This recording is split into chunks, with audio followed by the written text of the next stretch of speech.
Now broadcasting from the Next Gen Conservative Studio in sunny South Florida, bringing you the latest in politics, current events, and pop culture. This is the Whitfield Report with Sam Whitfield.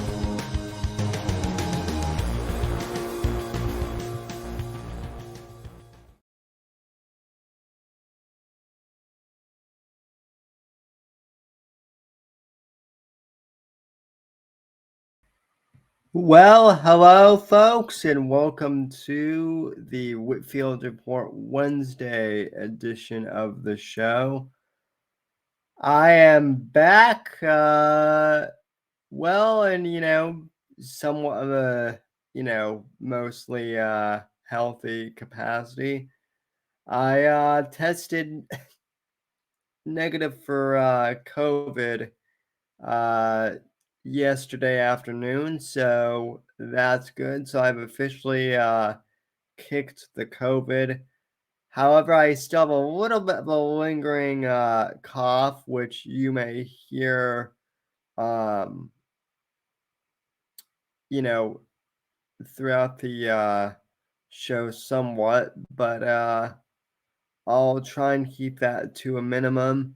Hopefully, Max and Shmuley will join us, here for the program. I did send them out the invite, so they should be, joining with the invite here momentarily. But, as always, I'm just really happy for everyone to be here. Thank you once again for all of the well wishes. It really does mean a lot to me that you guys wish me a speedy recovery. And yeah, it was really appreciated, and I missed you guys last week.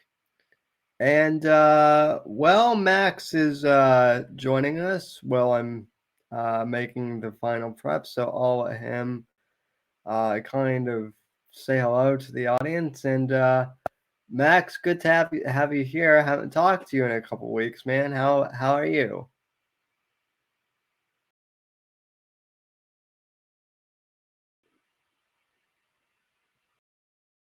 Um, you're muted a bit. I can see you, but okay. Maybe it's now it's. Let me see here. Uh, fuck is Melon. Maybe Melon is finally acting up for Max. I don't know, folks, but I'm sure he'll rejoin momentarily. In the meantime, we don't have anyone live in chat yet, but I'm sure that will change. Also,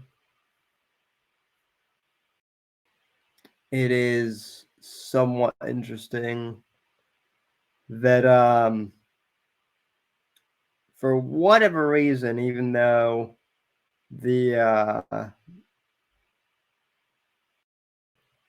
it says we're live on Rumble, it doesn't say we're live on the back end control panel here on Rumble. That's a bit weird, but it looks like we are live on the stream page. So that's ultimately what matters. Anyway, though, getting getting into the meat of the show, I guess. As I mentioned on Monday's show, ladies and gentlemen, not a whole lot happens this past week while I was sick with COVID. It was kind of a quiet news week. I do know that there was some stuff kind of going on, a tape revealing some of Steven Crowder's, I guess, abusive behavior towards his wife, although I can't remember whether that happened, before I got COVID or while I got COVID. I can't remember if we actually covered that on the show or if that was brought in later. Okay. Let's see if Max's connection is better. All right, Max, you there? Oh my God. Well, I think I got the I'm having a lot of problems with my audio. I can't actually hear you now. This is ludicrous. Oh, that's weird. I can I hear apologize. you. I'm never the one with audio issues either. I can hear you. So, for the first time ever on the show, folks, Max is having audio issues.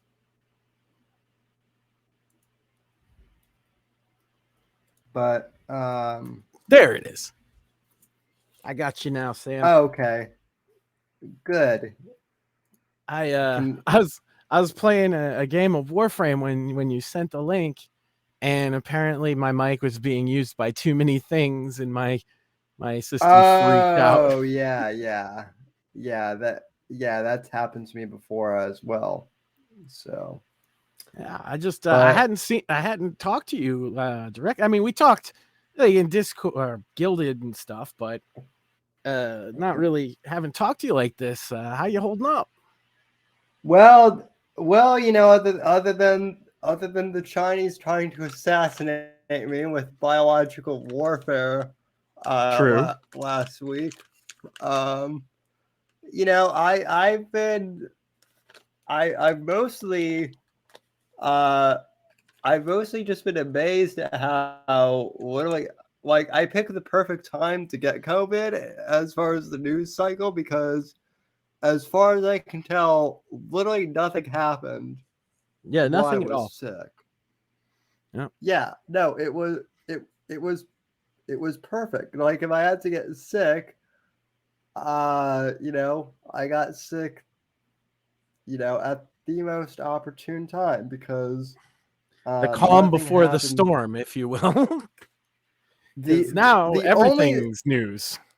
The only thing of note, I guess, that happened that I'm kind of curious is Aubrey Marcus, the guy who started on it, had Robert Kennedy Jr. on his podcast, and that kind of went viral. But other than that, like, that was the only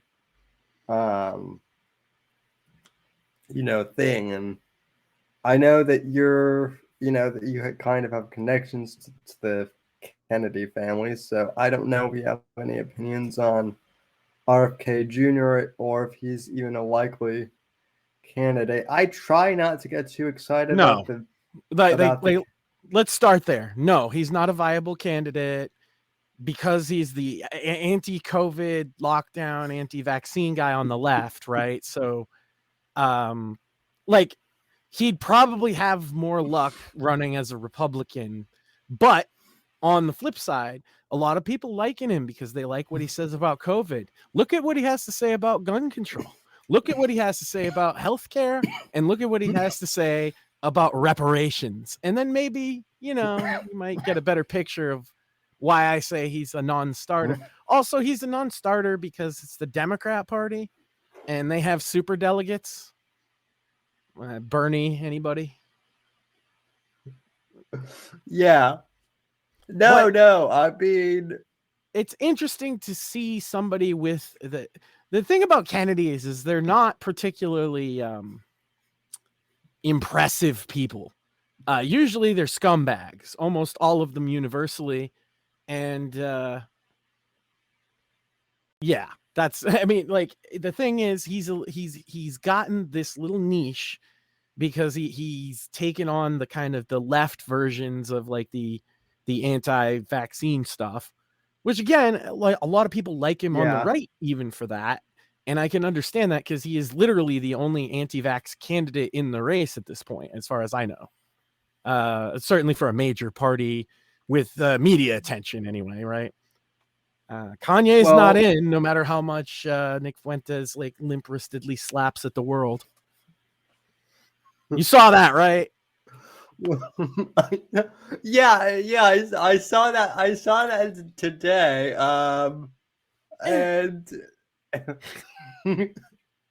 man, like, fathers, okay? If you're a father out there, teach your son to throw a punch, because if your son is the one limp-wristedly swinging at people in a viral video, you bring great shame upon yourself. Just don't allow your kid to punch like that if you have a son. Is it okay if it's a daughter? Because he did totally punch like a girl. Sorry, that kind of thing gets me so mad. Like, where's this kid's father to teach him how to like make? He had his thumb tucked in his fist. Who makes a fist like that? No. The worst thing is Nick doesn't even have cerebral palsy. Well, you would have an excuse, but I bet you'd throw a better punch than that. Fuck yeah! I was actually taught how to throw a punch by one of my physical therapists who was a former Navy boxing champion. But even so, like the fact that I have more upper body strength than Nick Fuentes. It's not surprising, but B, it's also sad. Somewhat. Yeah. It should be surprising. He should be ashamed of himself. His father should be ashamed of himself. Any man around him, because he's surrounded by all these, like, the older men into young boys kind of thing that they got going on over there. So what? Look, in between trying to like groom these young boys, why doesn't one of these older men teach them how to throw a punch? Oh, right, because they're a bunch of degenerates who can't do it either. Not a man in the fucking whole thing. Anyway, we were talking about something different, but that was on my mind front and center. Well,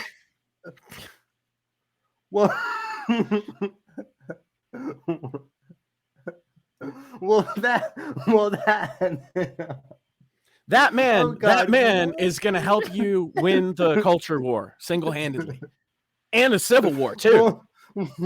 Well, that, and then like what's going on with Crowder now too? Like, I guess he's a wife beater, or like at the very least like a stout. That was the news that you were kind of sick for, wasn't it? So that one's a bit tricky, right?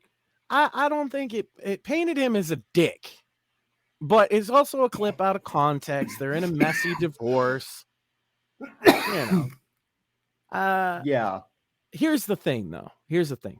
I have Ring cameras and stuff like that around my house. I have stuff. Basically, I'm could be recorded most of the fucking time. You would never find a video like that of me saying something like that to my wife ever, like in a million years. Yeah. Like that's just not. And we've been together, going on 17 years and married for going on 10. So no, that's not the normal way couples bicker. Let me tell you, because I've seen a lot of people say this. Oh, that's the normal way couples bicker. If you are bickering like that with your 8-month pregnant wife, he's better off divorced, quite frankly, even if it costs him millions, right? Because that was obviously a toxic relationship, and she's better off too. Because if the two of them get together and start screaming, "I'm gonna fuck you up, you 8-month pregnant," like, come on. Like, get the fuck out. It's not that I think Crowder is a piece of shit. There's no evidence or even suggestion that he hit her, right?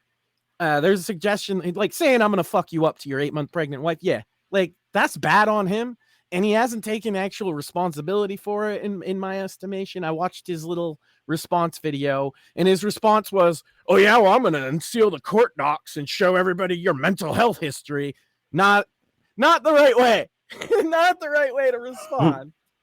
That to me was like, okay, yeah. So That's he's basically leading into the full like Ethan Ralph E-drama style a little shit bit. with his wife now.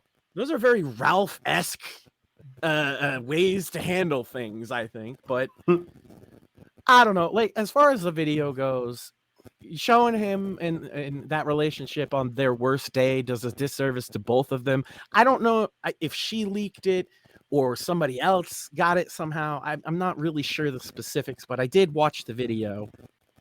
Not great. Like, this is not what you want to say to your pregnant wife. I get it. Again, it's showing somebody maybe on their worst day, and so that's maybe not the most fair thing to say. And also, like, the biggest thing is there is no evidence or even an accusation from the wife or anybody else that he hit her, and I think that's important to remember.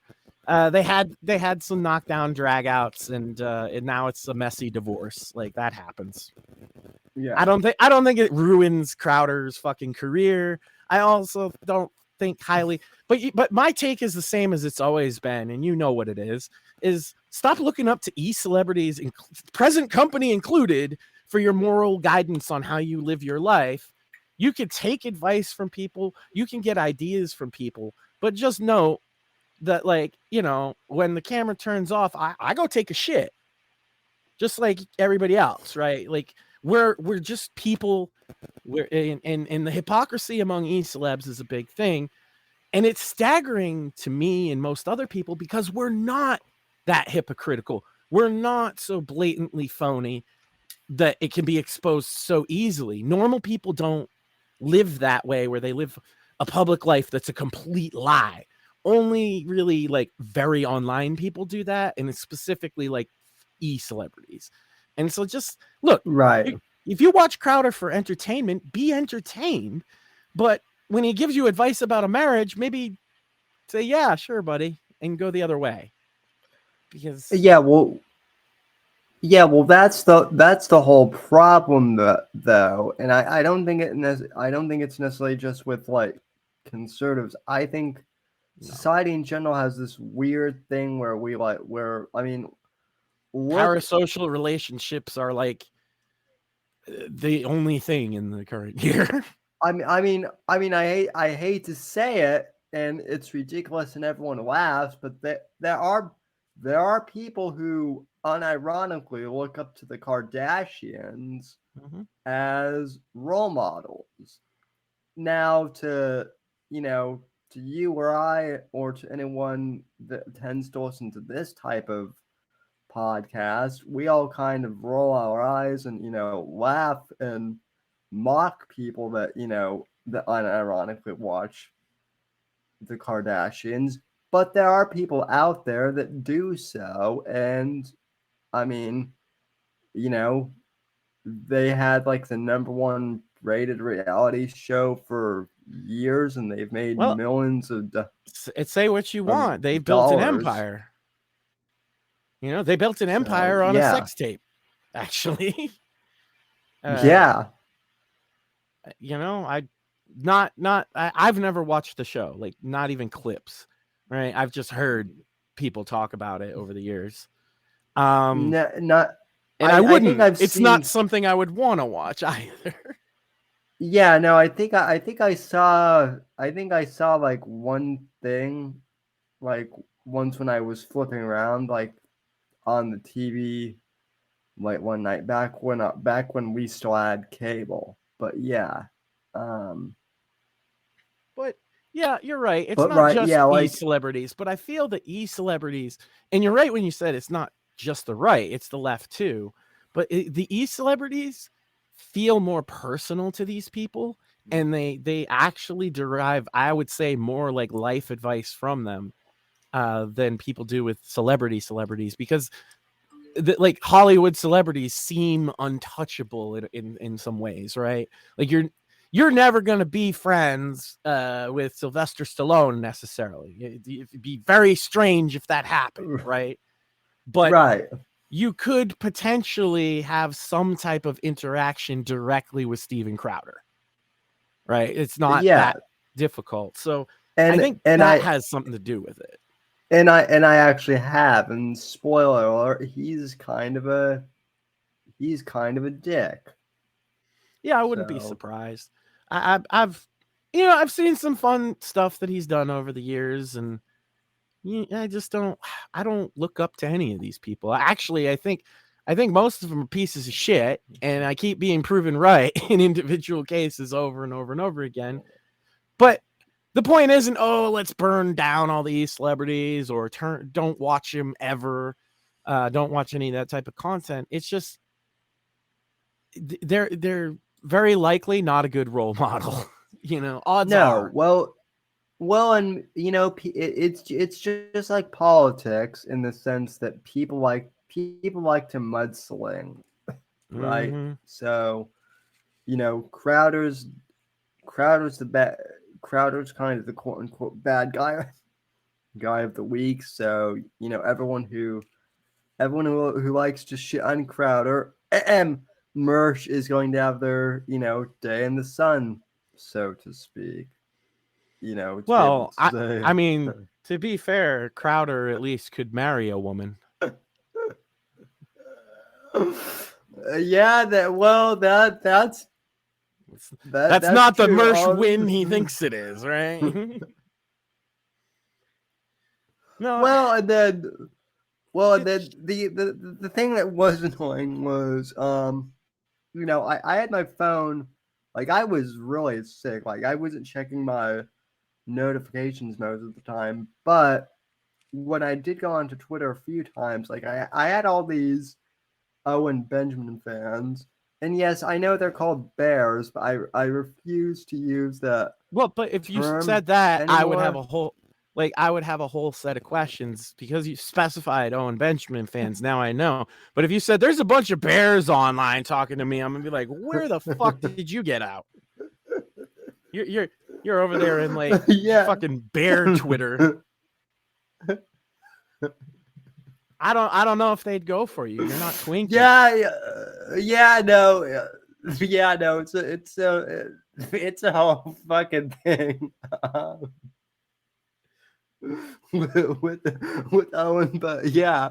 But anyway, all the Owen sycophants who were DMing me like Owen Owen was right about Crowder all along, and this tape proves it. What now? Okay. Okay, so was So I. what? I was right about Crowder. I was Yeah. right about everybody because I say that they're all human beings prone to failings and are probably hypocrites. Again, Yeah. present company included, right? We can't, we're out here doing the same thing. Hey, look, I give advice. I just gave advice about teaching your son to throw a punch. But I feel that my reasoning, is more important. Nobody's going to listen because, oh, well, Max said. Nobody cares what the fuck I think, right? But logically, yeah, you see that video. In fact, sorry to interrupt. While you're going over the Owen Benjamin thing, I'm going to actually bring that video up because I can show it right on my screen here, just so that people know how bad the punch looked. Because, yeah, don't have your son be that guy. Anyway, sorry. Still stuck on the fucking, like, come on. What is this shit? No. Hey, listen. If we want to play it, like I'm still kind of coughing. I'm still kind of getting over the COVID coughing, so I might come along. But fuck it. If I had come along up on air over a Nick Fuentes video, it'll be worth me dying live on air. Yeah, just mind-blowingly funny. And like to watch that this is a real thing that happened at CPAC nonetheless. The fact that the whole fight started over him being called a cum hunter by someone is equally hilarious too. Like Nick is literally the guy who cannot fucking take criticism. Yeah. Oh exactly. shit! COVID. Sam's gonna die of the coof live on stream while I struggle to fucking. All right, I got the video. Yeah. Let's go. Now, it is missing lots of context, ladies and gentlemen, and I apologize for that. And I don't know if the audio will come through. You don't need it. It's them grunting, and then the little pussy on the other side says, "Don't touch him!" Like it's Bobby Hill. Like, that's my purse. I don't know you.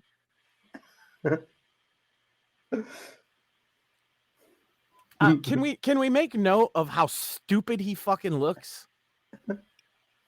Now, yeah, what the what's described for the audio listener? He's wearing like a baggy like not even like an it's not like even like it's a like bomber jacket.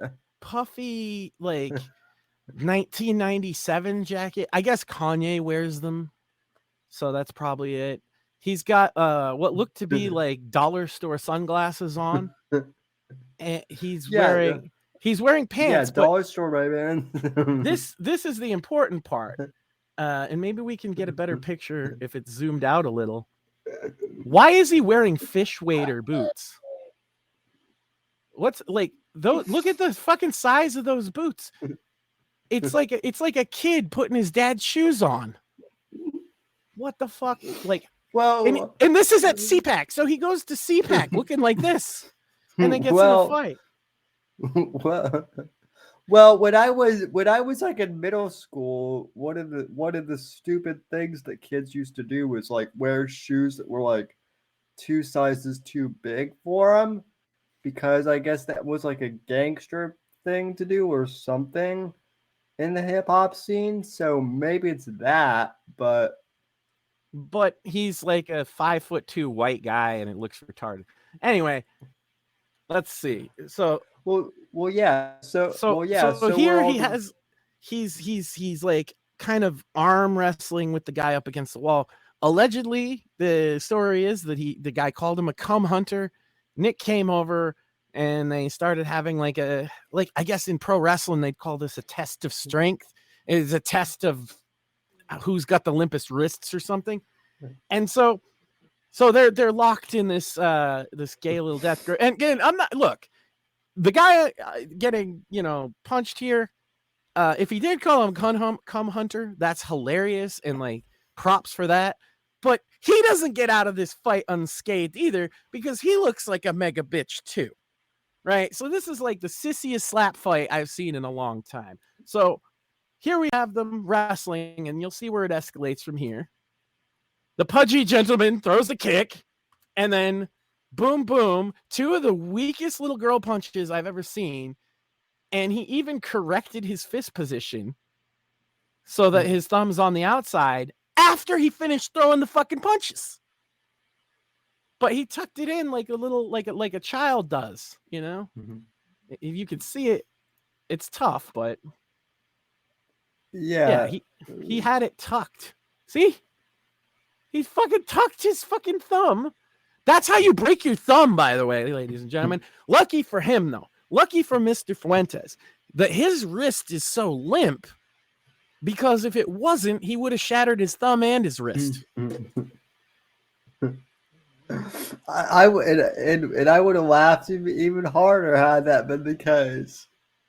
And then he steps up and tries to like mean mug this guy. That's a hip hop term for you, Sam. Mean mugging. It's when you give somebody a mean face because you're trying to act like a tough guy. He steps up to mean mug, right? And then that dude just walks away, which, yes, is a smart decision. But also, he punched you twice. You should lay him out, right? As a man, you should lay him out. I know they were girl punches, but you should have laid Nick Fuentes out. And that is that's what I got for you. I would have happily, of course, it would be a little unfair to pit Nick Fuentes against basically a rolling tank. But yeah, I mean, I think that Sam could defeat the shit out of him as long as Sam could catch him. Like if Sam got a hold of him with one of his fucking arms, because he's got that wheelchair arm, he's got that dragging you along arm, as well as like Sam's taller, he's gonna kick the shit out of him. Does Nick look? Nick doesn't look like the type that like runs. You guys are in. like, I got a perspective here. You guys are both Florida-ish, right? Yeah. 2 punches, you could shoot him, right? Well, yeah. That's well within 20 feet, right? The main problem with the jury in that situation would be, did you really fear for your life? Because, like, the prosecutor just say, look at him. I mean, how could you possibly fear this man? Your Honor, my client couldn't possibly have made him fear for his life. See how he tucked his thumb into his fist?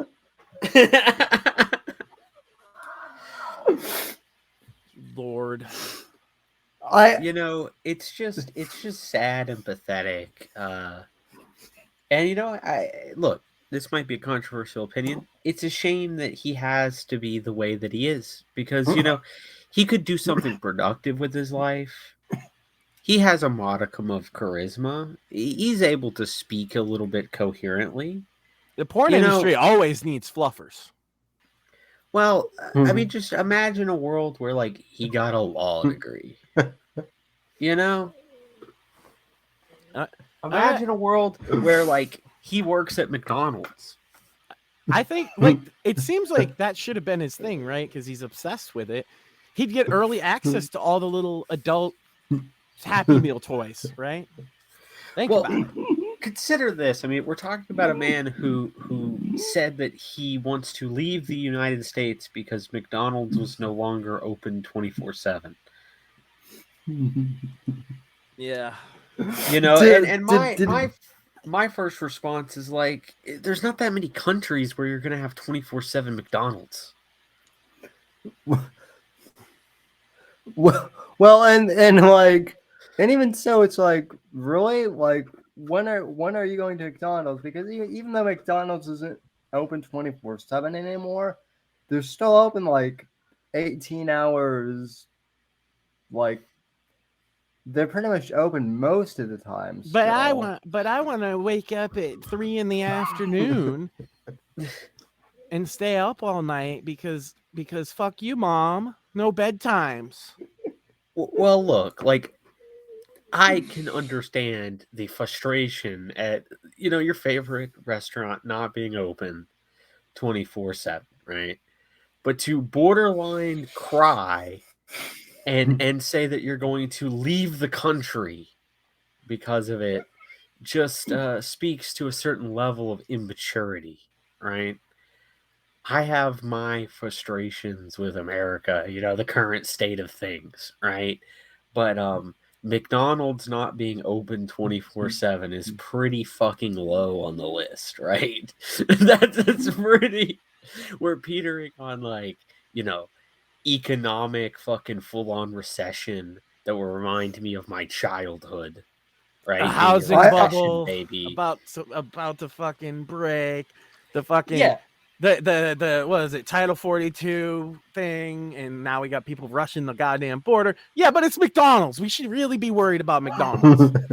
yeah, and they just sent another 1.2 billion to Ukraine, but 24-hour McDonald's, that's the key issue.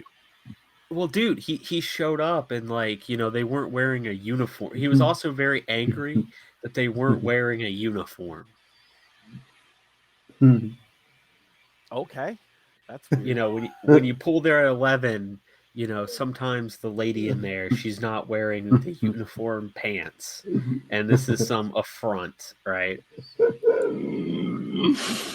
Well, two I'm things. just Two types of people that are that obsessed with people wearing uniforms, and he is a cross section of both, right? And really, they're a cross section of each other, fascists and gay guys. Well, there certainly is a certain level of like homoerotica being sort of themed after fascism. I mean, think of like the stereotypical like Mr. Slade from South Park, right? The hat is like the AKA SS hat. Mersh. Yes, they basically wear leather Nazi uniforms and whatnot. Jesus right? Christ. Yeah. Yeah, no, you're right. He even has the little fascist hat. Well, he has the mustache too. True. Mr. Slave is peak America First. No, wait, I'm wrong. Because you look at Mr. Slave, he could probably throw a punch. Yeah. Merch keeps threatening. Merch was threatening to punch me for a while, and Mr. Slave is open. Mr. Slave is like proud of who he is and like a decent. He's a decent member of society. Yeah, he like always like helps out the kids. I mean, except for the gay shit he does in front of them. Well, you know, at this point, it's almost wholesome, right? Almost wholesome. Yeah. At this point, we've almost reached the point where that, like, oh, wow, isn't it shocking that they would do that in front of the kids? At this point, like, the gerbil episode, it's like, is that really worse than secretly having the child sterilized after confusing them about their gender? I'm not sure. I'm not sure either, but you know, I guess at least then it was a parody, right? Now it's just real. Yeah. Why is Sam laughing so hard? We've gotten to the point where South Park is no longer a comedy; it's just a documentary. Well, I love it. I love it because Mr. Garrison transitioned, then became a lesbian, and then detransitioned. Yep. And then and then became Donald Trump. True. Speaking of which, we've covered. I just want to point out the beauty of this because that 14-second clip or whatever has completely derailed everything else that we could be talking about. We could be talking. Trump's doing a town hall on CNN right now. Tucker's coming back. Fucking all this stuff we could be talking about, but I just had to. For like that punch, man, like that the thumb tucked in to the fist is the funniest thing I've ever fucking seen from an adult, presumably. I was gonna say grown men, but like I can't use man to somebody who throws a punch with their fucking thumb tucked in their fist. That's not a man. I keep forgetting he's only like 3 years younger than I am because he looks like a man. Well, he always wears clothes that are way too big for him, including his suits, which seems to be a thing with Zoomers. What's up with you guys wearing suits that don't fit? Honest. You want to look cool like Review Bra. I thought the gag was that he looked stupid. Well, no, he's cool. Like we all wish that we were him. Like at least the kind of guy that's like into politics or podcasts or whatnot. Like we all wish we were doing fucking shortwave radio. Well, no, you want to know what it is? None of them have their own suit jackets, so they all have to borrow their dad's. It's what it looks like, right? Like, bro. No, I literally think that's what it is. If you can afford a decent suit, but you can't afford to get it fucking fitted, don't wear the suit. I say this as a big man. It's actually tough for me to get a suit, and I have to get it fitted, right? And just You look Sam- like a child pretending to be an adult when you do that. And it doesn't matter Yeah. that you're in your mid-20s. But Sam's Go to- laughing quite hard. Are you on drugs, Sam? No, but well, Because not I come on the anymore. show. I come on the show and you're just laughing. The show seemingly doesn't even have a topic. You guys are just talking about random nonsense. And this is all time that I could be spent, tweeting. If you haven't noticed, I've upped my Twitter game. He has. I got to give him that. And well, it's really the Chinese released a bioweapon on me last week, so I just about fucking died. Thanks to I'm astonished you're alive. I told Max when I found out about this, I said, I mean, it's over for him. He's got like AIDS or something, and he's not going to make it because like people who's got AIDS, they're not like got the best immune system. That's usually like a symptom.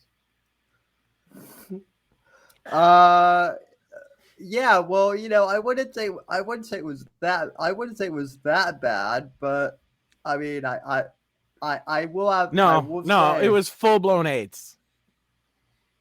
Oh, sorry. I confused rickets with AIDS, right? You have rickets. That's why you're in the wheelchair. Yeah, sure. Let's go with that lore now. So, he's also got a wistful spleen, Look that one up. That's a pirate thing. That's when a pirate, like the one guy who can't hold his piss on the pirate ship, they'd say he had a wistful spleen. Well, on the plus side though, my liver has fully regenerated because I haven't been drinking for like 3 weeks. So, woohoo! That's a plus. Hey, you didn't need to. You didn't even need to. You boycotted Bud Light even harder. But it is kind of funny though, because the last time all of us did a show, Tucker had just left Fox News, Right. And now coming back this week to kind of bookend, that he's coming back and he is officially going to Twitter now, and I have the video pulled up in which he discusses that. One of the things I've noticed at Tucker for a while is he always speaks about himself like in the third person. I do that too. That's a media thing. So he means his team, right? And he's trying to give, like, you give credit to the crew. That way, it does. I know, like, people see it as pretentious, but like the crew, like, don't get the credit that they deserve. And Tucker is one of those people that really wants to give it to them. And like, he's had the same writer. I'm not even saying it as like a complaint. No, I just wanted to explain. Like, that's the thing they teach you in school for this kind of stuff, where if you're the head guy, you say we, because you're giving it's a group effort. We're just saying that you need to say we. Yeah. You fucking ungrateful. I didn't even realize about that. You never say we. You always say I, and it's just like, oh, okay, yeah, because I'm not doing anything, right? I say we because it's now a force of habit, even when it's just me. We're acting like I didn't make this flag background, like I didn't make the fucking. Well, look, we're really grateful for everyone who sent us prayers while we were sick with COVID. I literally write. That's much better. I appreciate that. I literally write. Hey, it's Tucker. Play the video. But yeah. But He just said we're back, that was enough. I didn't even need to see the video. I was like, yep. But by the way, 115 million impressions in just like in less than 24 hours. 23.9 million video views. And I believe a video view on Twitter is at least 10 seconds. So that's actually still pretty impressive. Yeah, definitely. Far more than he gets on Fox.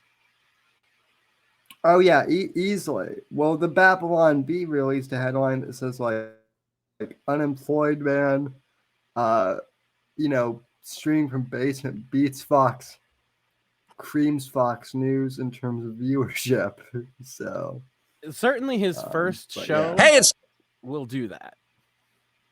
Oh yeah, easily. So yeah. Tucker Carlson. You often hear people say the news is full of lies, but most of the time that's not exactly right. Much of what you see on television or read the New York Times is in fact true in the literal sense. It could pass one of the media's own fact checks. Lawyers would be willing to sign off on it. In fact, they may have. But that doesn't make it true. It's not true. At the most basic level, the news you consume is a lie of the stealthiest and most insidious kind. Facts have been withheld on purpose, along with proportion and perspective. You are being manipulated. How does that work? Let's see. If I tell you that a man has been unjustly arrested for armed robbery, that is not, strictly speaking, a lie. He may have been framed. At this point, there's been no trial, so no one can really say.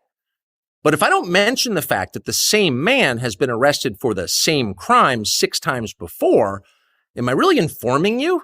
No, I'm not. I'm misleading you. And that's what the news media are doing in every story that matters, every day of the week, every week of the year. What's it like to work in a system like that? After more than 30 years in the middle of it, we could tell you stories. The best you can hope for in the news business at this point is the freedom to tell the fullest truth that you can. But there are always limits. And you know that if you bump up against those limits often enough, you will be fired for it. That's not a guess. It's guaranteed. Every person who works in English language media understands that. The rule of what you can't say defines everything. It's filthy, really, and it's utterly corrupting. You can't have a free society if people aren't allowed to say what they think is true. Speech is the fundamental prerequisite for democracy. That's why it's enshrined in the first of our constitutional amendments. Amazingly, as of tonight, there aren't many platforms left that allow free speech. The last big one remaining in the world, the only one, is Twitter, where we are now. Twitter has long served as the place where our national conversation incubates and develops. Twitter is not a partisan site. Everybody's allowed here, and we think that's a good thing. And yet, for the most part, the news that you see analyzed on Twitter comes from media organizations that are themselves thinly disguised propaganda outlets. You see it on cable news, you talk about it on Twitter. The result may feel like a debate, but actually the gatekeepers are still in charge. We think that's a bad system. We know exactly how it works, and we're sick of it. Starting soon, we'll be bringing a new version of the show we've been doing for the last 6.5 years to Twitter. We'll be bringing some other things too, which we'll tell you about. But for now, we're just grateful to be here. Free speech is the main right that you have. Without it, you have no others. See you soon. So this makes me wonder. It sounds like Elon is going to. It sounds like Tucker is going to Twitter exclusively now. Well, Elon responded to that, actually. I don't know if you saw that tweet. He quote tweeted the video. He said that there's no deal in place. There's nothing exclusive. He has the same as any other creator that does this kind of content. And that if he crosses lines, he'll be banned just like anybody else. That's what Elon said, paraphrased. I don't have the tweet in front of me. I don't want to put words in his mouth that he didn't say, but that's pretty much what he did say. Yeah, let me see if... Okay. Let's see. Yeah, it would have been probably 2 days ago, and he tweets a lot. yeah, he does.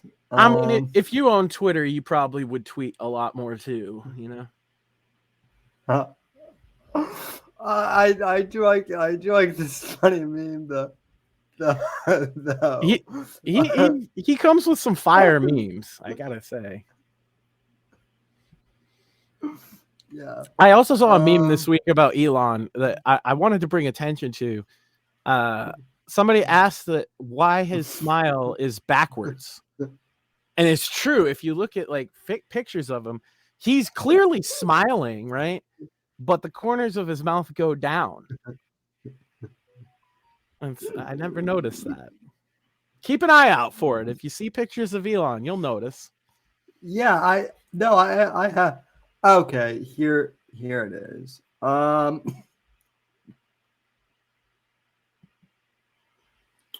Okay. So here's what you're I believe here's what you referenced. So Elon's response to Tucker's video announcement.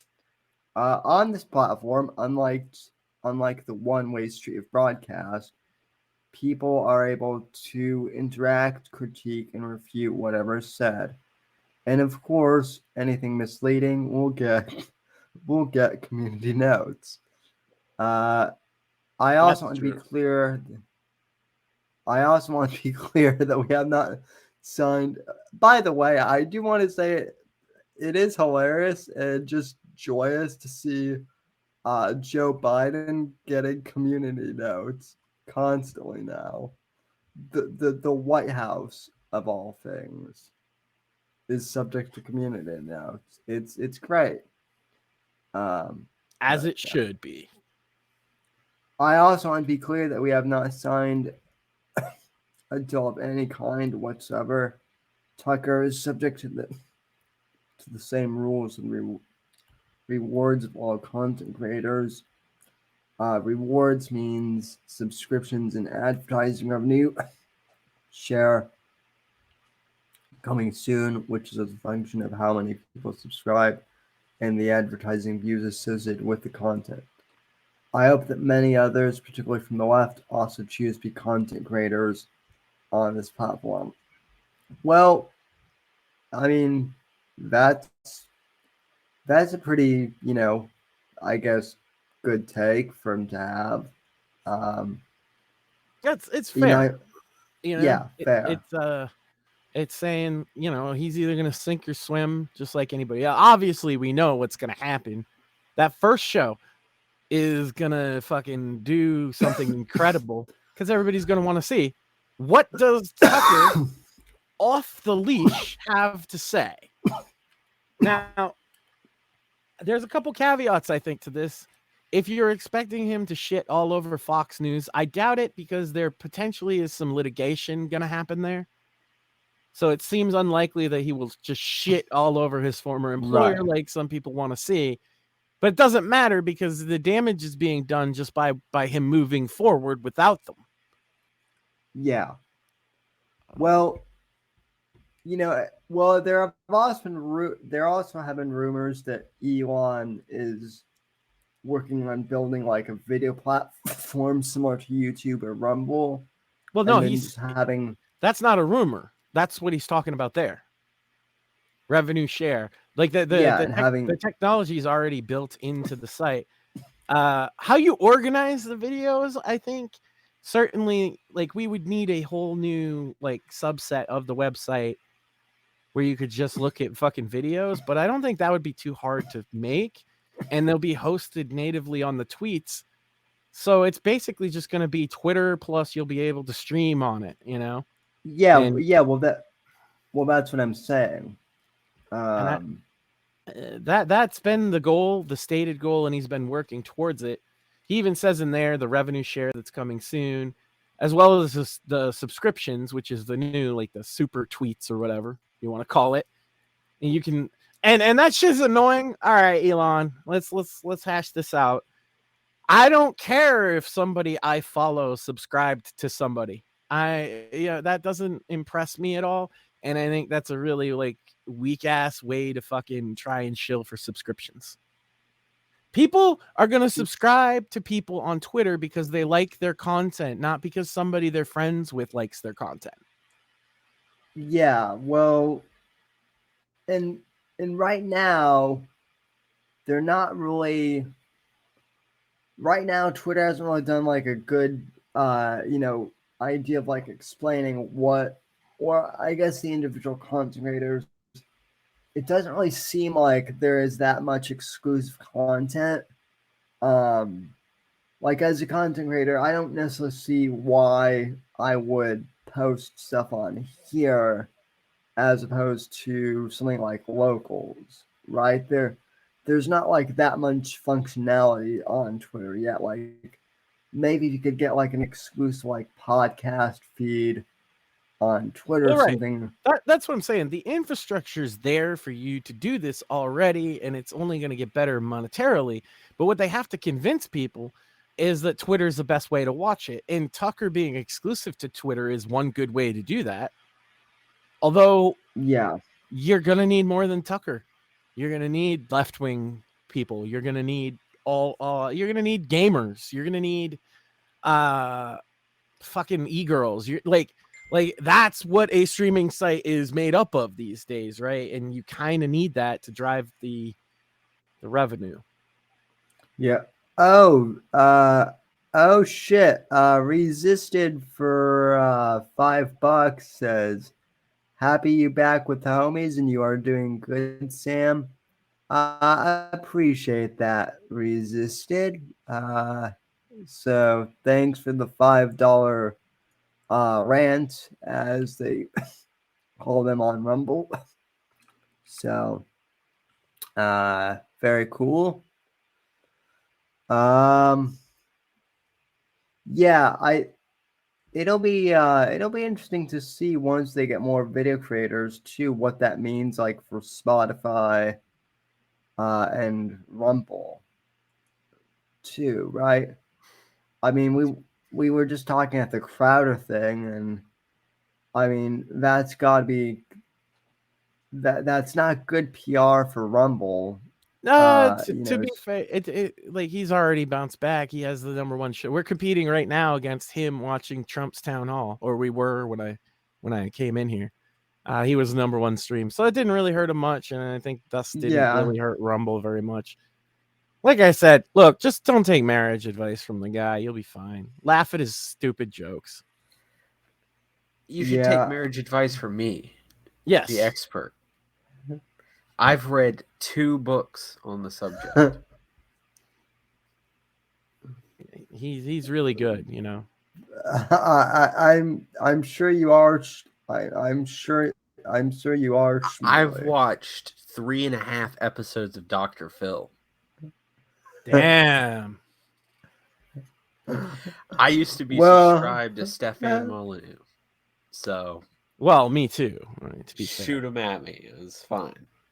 Yeah, well, me too. We should like since Molly. He's on like Odyssey. I think I've watched some of his shit more recently, but like he doesn't have the reach that he used to. Somebody needs to do call-in shows like that and just berate people about their mom. I still think the Dave Schmooley show where we take like dating advice and stuff would be wonderful content, but I understand that it's very niche. Bringing it up is kind of harming this podcast because it's making it very meta because we're talking about potential podcasts on this podcast. Well, one thing about Dave, you don't want to work with Dave because Dave makes videos on his phone. This is a fact. Well, look, if I've actually brought this up before, just kind of in general as an idea, but I used to, the way Block Talk Radio used to work is you would actually like call in on the phone, and like, you would take calls that way. And if there was some sort of way where like I could take like actual phone calls, and like we could have people call in, but like actually call in and do it like on live stream, like that would be entertaining for a myriad of reasons. I don't know about actual phone calls, but I could certainly hook something up. Because obviously you want to do the phone call to minimize the risk of like, gay ops or whatever. But I mean, we got enough people here that somebody could run that and vet some people. I mean, like, because it's not. I don't like. What are they gonna do anyway? That's gonna troll us. Is a Mersh fan gonna come on and tell us how awesome he is? I would love that. Actually, we should get that. Yeah, or or who knows? We could probably get one of like Jesse's people or something. I don't even know what Jesse's fans call themselves. I know he calls his locals goons or whatever. The Pod Awful cult. Yeah, but the Pod Awful cult wouldn't really have like. I don't know. Look, I'm open to the suggestion. Open phone lines, chat, commenters. If you see this after we're live or right now in the chat, let us know. Is a call-in show worth your time? I could set that up pretty easily. You guys, yeah. you want to tell Sam he sucks? You want to tell him he should fire us? Let's go. Let's fucking go. We've thought of doing Hell a call-in yeah. show on Fridays actually. Yeah. That it could very well be worth it. Or some type of open panel anyway. Yeah. As far as the Trump town hall goes, this may be a hot take, but I don't really care that much about it, partially because it's CNN, and CNN is about as exciting to me as watching I got you, but here let me Trump pill you on this. This man why is You're about to kill me. Okay, yeah, Trump pill me. Your take. He walks into the enemy territory proudly and just shit flings with those reporters and corrects them. And it was what I watched of it was fucking hilarious. And it's probably the best Trump thing since his re-election campaign started this time. We'll have to go through it, cut some clips, and talk about it on your next episode. But yeah, I mean, that take kills me, Sam, because yes, they're uninteresting. They're now like the number one rated news network on cable TV, which is funny because they're doing so with ratings like 40,000 at 8:00 at night. It's the top show on cable news. I mean, I take this as a victory, and with all of these like journo layouts. And so to that point, they had to have Trump come in, and Trump was like, fuck yeah, I'm going to come make fools of you people. You're going to give me free advertisement like you did in 2016 and get fucked, bitches. And it was again, I came in during it, so I missed. They asked him about the Ukraine war, and they said, do you want Ukraine to win this war? As if he's going to say no or whatever, right? And what he said was, I don't think in terms of winning or losing. I think in terms of getting it settled so that all these people stop dying. Based.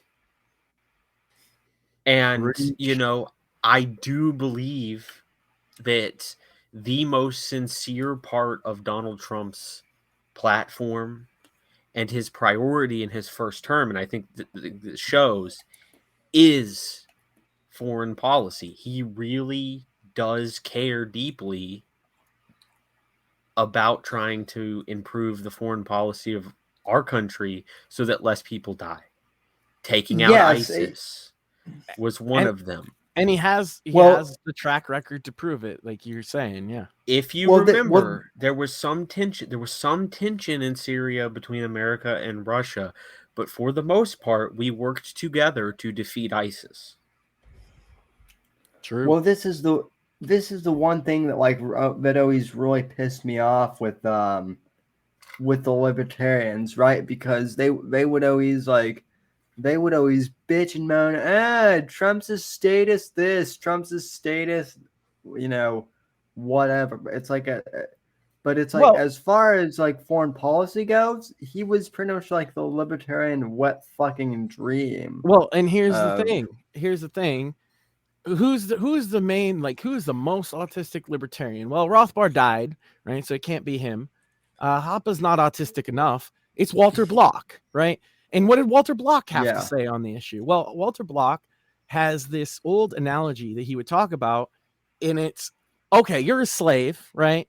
And they're going to let you vote for the new slave master. On the one hand is slave master Batty, who beats the shit out of you, enjoys torturing you, and is just the worst person ever. He's a psychopath.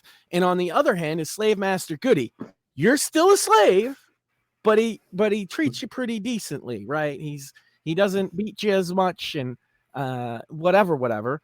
You're going to vote for slave master Goody, and saying I'm not going to vote is against your own self-interest. And thus he created Libertarians for Trump. That was his deal. Like he pushed that. And he's always been consistent. He's always voted for the least likely to start a war candidate, including Obama. And he regretted that decision afterwards, as a lot of people did, because he didn't. He promised to end wars and then just didn't, right? But this Right. idea that Donald Trump somehow didn't have the correct foreign policy when it comes to Ukraine is absurd. And I'll tell you why. It was Donald Trump that approved giving arms to Ukraine. This was when he first came into office, mind you, that was lethal in nature. Mhm. Prior to that, we were sending them blankets and bandages as Russia sent their little green men in. The Ukraine army basically disintegrated when Russia did that. And you had to have private citizens form militias to fight them. And that is the origin of the Azov battalion, Mhm. which comes out of right sector. Now, right sector was helped overthrow the regime previously in the Revolution of Dignity before dissolving itself after democratically elected elections came about. Right. But who was it? Which president was it that was putting pressure on the Europeans to spend more on defense? That would be Donald J. Trump. Yes. What president was against Yeah. building the pipeline from Russia to Germany? Donald Trump. The idea that he has somehow it was his inaction or being a puppet of Putin or whatever that led to this is ridiculous. They invaded Crimea under Obama, and they invaded the rest Yeah. of Ukraine under Biden. Well, True. well, Trump being a Russian puppet, that whole notion in and of itself is just laughable. In general, there's literally no evidence for it whatsoever. Or to act like he's a warmonger when he wound down wars, ended wars, and like Biden might have botched the landing, but the reason we left Afghanistan was the deals that Trump made to end that fucking war. Nobody Yeah. wanted, his administration negotiated directly with the fucking Taliban, which was unheard of. And that's the thing about Trump and foreign policy, is the unheard of is the first thing he's going to suggest, because it's common sense. Oh, it's unheard of to talk to the enemy and try to come to a fucking truce. But like a normal person is like, well, you know, how many US soldiers do we need to keep sending to die after 20 fucking years?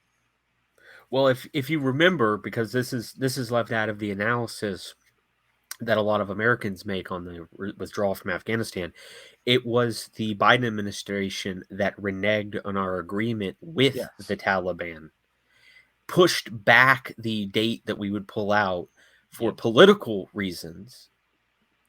And at first they were saying, oh, well, we're not going to set a date because they did the Obama Bush thing, right? Oh, a date will embolden them or whatever. And then they finally realized, like, if we don't honor this shit, all hell's going to break loose. Yeah, but we didn't honor it. We didn't pull out on the date that we agreed. But and so, yeah, the Taliban didn't uphold. If we didn't pull out at all, it would have been a lot worse. Oh, That's yeah. what I was trying to get at. Sorry. Okay, I got you. Yeah, and I mean, I'm a bit this might be a little bit more conspiratorial, but I do believe that certain elements of our government were trying to botch the withdrawal in order to put pressure Oh, on whoever was president to not go through with it. Yeah. oh yeah, I think absolutely. you look at the weapons Absolutely. we left and all of that stuff. I think that they weren't dealt with in a timely manner on purpose so that they could say, well, we'd leave all of these weapons, sir. Well, they We would flat out leave. they flat out lied to Trump about how many troops were in Iraq. They lied to Trump about how many troops were in Syria. Generals Yes. to the commander in chief are lying about how many young men and women are in harm's way. These are our country. Yep. Like, I understand that a lot of people on the right have a thing against the military recently because, you know, they're not in control of the levers of power. I get that. But like at the end of the day, these are American citizens being put into harm's way, and a general is lying to the commander in chief about it. That's treason as far as I'm concerned. Well, it certainly goes to show that this sort of concept that we have, unfortunately, is wrong when it comes to like what do you call it, civilian Well- oversight of the military. There's a reason why he is the commander in chief, Yeah. right? There's a reason and why we elect a president to do that, and that goes back because you remember, senators weren't elected directly by the fucking people. Right. Only Right. the House was originally. Yeah, and then the president came along before that, and we elected a president to be the commander in chief for this specific purpose. Mhm. The idea that a cabal of generals can conceal the truth from the president is just an outright attack on the concept of civilian oversight. Mhm. Well, Yep. and I hate to be this guy too, but you know, I mean, as President Eisenhower once said, be aware of the be very aware of the military-industrial complex. I mean, because I can guarantee you that Lockheed Martin, or you know, even you know, oh, Lockheed Martin or Bose or any of them, even they did Raytheon. not Raytheon. They did not want the war to end at all because that meant less profits for them. So, Yep. a lot of money in building RPG launchers. Well, Yeah, well, and- with the and we- Ukraine war, they're going to make a good amount of money. I mean, we're clearing out all the old stock of our weapons. Well, we got to get new ones there. this is a thing I think a lot of people don't understand is the numbers being quoted as what we're sending to them. We're not sending them all direct money, right? A lot of what we're sending them is the guns, the bombs, the planes, etc., right? Like munitions, arms, tactical vehicles, like aid, right? It's not just directly like money. And that matters because we're taking shit that we're going to decommission anyway.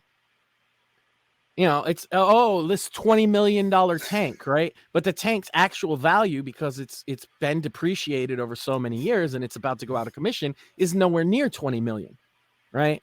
So the numbers that we're seeing about how much aid we're giving is a little skewed because of that. It's actually good for us to get rid of that surplus shit and pawn it off on them. And for them, our old shit is overwhelming force, right? So it's a good deal for both sides in that regard. Although it's not a great deal if you're a taxpayer and you just don't want wars, right? Like, the downside is that doing this runs us the risk that we're going to get into a war with Russia over it, right? So I'm not. I think Trump's got the right idea. Let's sit down and talk to both sides and see how we can stop people from fucking dying. Well, what I was gonna say too is our old shit that's going to get decommissioned is still state of the art. Yeah. You know, to make. I mean, this is we're talking about shit that's been made in the last like 20 years. We're not giving out a lot of like 80s surplus because we don't have a lot of that. Yeah, no, Soviets yeah, have a lot of that. The Soviets are all about 80 surplus, which, to be fair, the aesthetic of some of their weapons is pretty baller because of it. But that's besides the point. yeah. Well, people think that. I mean, I literally talked to a smooth brain earlier this week who was like, "Oh no, when we're giving Ukraine our old stuff, we're giving them Vietnam era stuff," and it's like, no, Not quite, no. our our our equipment may be old, but it's not that old. Yeah, That we're there's giving them. there's not a lot of military fucking old school fucking M16s lying around in the surplus anymore. Like those are mostly long gone. Yeah, It's I like, mean, I'm sure that some of that stuff would be pretty cool as like a collector, but that's about it. well, and that's because So, we left so much of it behind in Vietnam. It's interesting the parallels with Afghanistan and Vietnam, and you can see the difference between a president who wants to just finish the fight and get out of there in Nixon versus well, I guess we gotta leave in Biden, right? Both of them were massively botched, and that's why it's so similar. But Nixon went in and said, okay, well, what's the plan now? It wasn't, where we have to withdraw by a certain date. The plan was, all right, we're going to just go in there, fuck them up so bad that we'll just be able to go home. Didn't work out that way. It usually doesn't when you're dealing with the civilian insurgent population, but it was a strategy, right? Biden's right. strategy was to waffle, to change his course, to do a troop surge right before the withdrawal. People forget that. Like, send a whole bunch more in before we're going to pull them out. None of it makes any sense. It's all incoherent, demented old man shit. And it's the sad part is it's not the demented old man that made those decisions. He just got told by some generals and agreed with them. Well, I mean, the other parallel too is in both cases there's been lots of debate as to whether or not we should even have even gone into either place in the first place. Like, Afghanistan there's been debate. Is a little better in the sense that if Osama bin Laden was hiding there, I could see why we would want to go there and get him out, right? And get him. That made sense. But you notice that the official story is that he wasn't there. He was in Pakistan. Why didn't we invade Pakistan? Oh, right. They have nukes, right? And then the other thing is, if he wasn't there, then why are we fighting the Taliban at all? Like, why do we even care? And then they pivoted the fucking narrative. Now, Iraq's a different story. They just flat out lied. Weapons of mass destruction, fucking lie. And Vietnam as well. The Gulf of Tonkin was a lie. For the Zoomers out there, that their history only extends to about 2015. The Gulf of Tonkin incident is what started the Vietnam War. There was a ship in the Gulf of Tonkin claiming it was being fired upon by the Viet Cong, and they even claimed that it was sunk. Guess what? No such ship existed. This is not a conspiracy theory. This is public record. They admitted it after the fact. Fucking, they wanted in. Lyndon B. Johnson wanted in really bad. Kennedy kind of wanted in too. There's this narrative that, JFK he was going to do this and he was going to do that. Yeah, you can say that because he got his brains fucking blown all over the goddamn sidewalk. But the reality is he was desperate to get in that fucking war. And Johnson just carried through on all the policies that Kennedy was going to do anyway. That's actually kind of a hot take, because I've heard for years that Kennedy was assassinated over not wanting to get into Vietnam. I've been over this before. I don't know if it was on this show, but Kennedy was assassinated by the Soviets. That's the big thing that nobody looked at. A literal fucking defector who joined the Soviet Union, then went to Cuba, then comes and shoots the fucking president. It was the conspiracy is it was the communist foreign governments literally funded this fucking guy. He was one of the best fucking shots in the goddamn military at the time in the U.S. They gave him a Russian bride and then sent him back. Hey, go fucking kill the president for her. That's what fucking happened. And it's a mind-boggling because that is sort of the official story if you look at it, but nobody wants to. That's not as sexy. Also, what happens if our government admits that the Soviets killed the president in the 1960s? In the 60s, then yeah, we wouldn't. Yeah, be then. Well, yeah. I was gonna say then the war goes from cold to hot. Yeah, much. and it almost did right before that with the Cuban Missile Crisis. Kennedy fucking stood them down. They didn't fucking like it, so they sent this fucking psycho ex-Marine to kill him. That's what happened. You know, you could look at all these other conspiracies and they sound better because they deify him, they martyr him, right? Oh, he got shot. I've heard that he got shot because he didn't want to go to Vietnam. I heard he got shot because he wanted to do the Civil Rights Act, which wasn't even fucking discussed while he was president, by the way. I've heard that he got shot because his brother was investigating the mafia, and that's why they shot his brother too. But yeah, there's no, like, you have to make up another shooter for that theory to work at all, right? And the evidence is not as good as people think. I don't know. I'm probably gonna get, your audience is probably gonna fucking hate me for saying that, but look, the USSR killed our president. And they covered it up from you. Well, not you, because you probably weren't fucking born yet, but they covered it up from the American people that the Soviet Union killed our fucking president. That's the conspiracy. Well, no, I've always believed that the Soviets were responsible for the JFK assassination. Right, personally. but they wouldn't have done it if you wanted to get into fucking Vietnam, because they wanted that war, because it distracted us from them. Yeah. So it's just one of those things. Anyway, whatever you think about the Kennedy assassination, the point remains that LBJ, at the very least, wanted into this war. If you don't think, you can look into what Kennedy said about the Vietnam War and why he said we should get into it, because there's definitely papers that he wrote from in the archives that you can look at of what he actually said about it. But regardless of that, LBJ wants in. What does he do? He lies about it.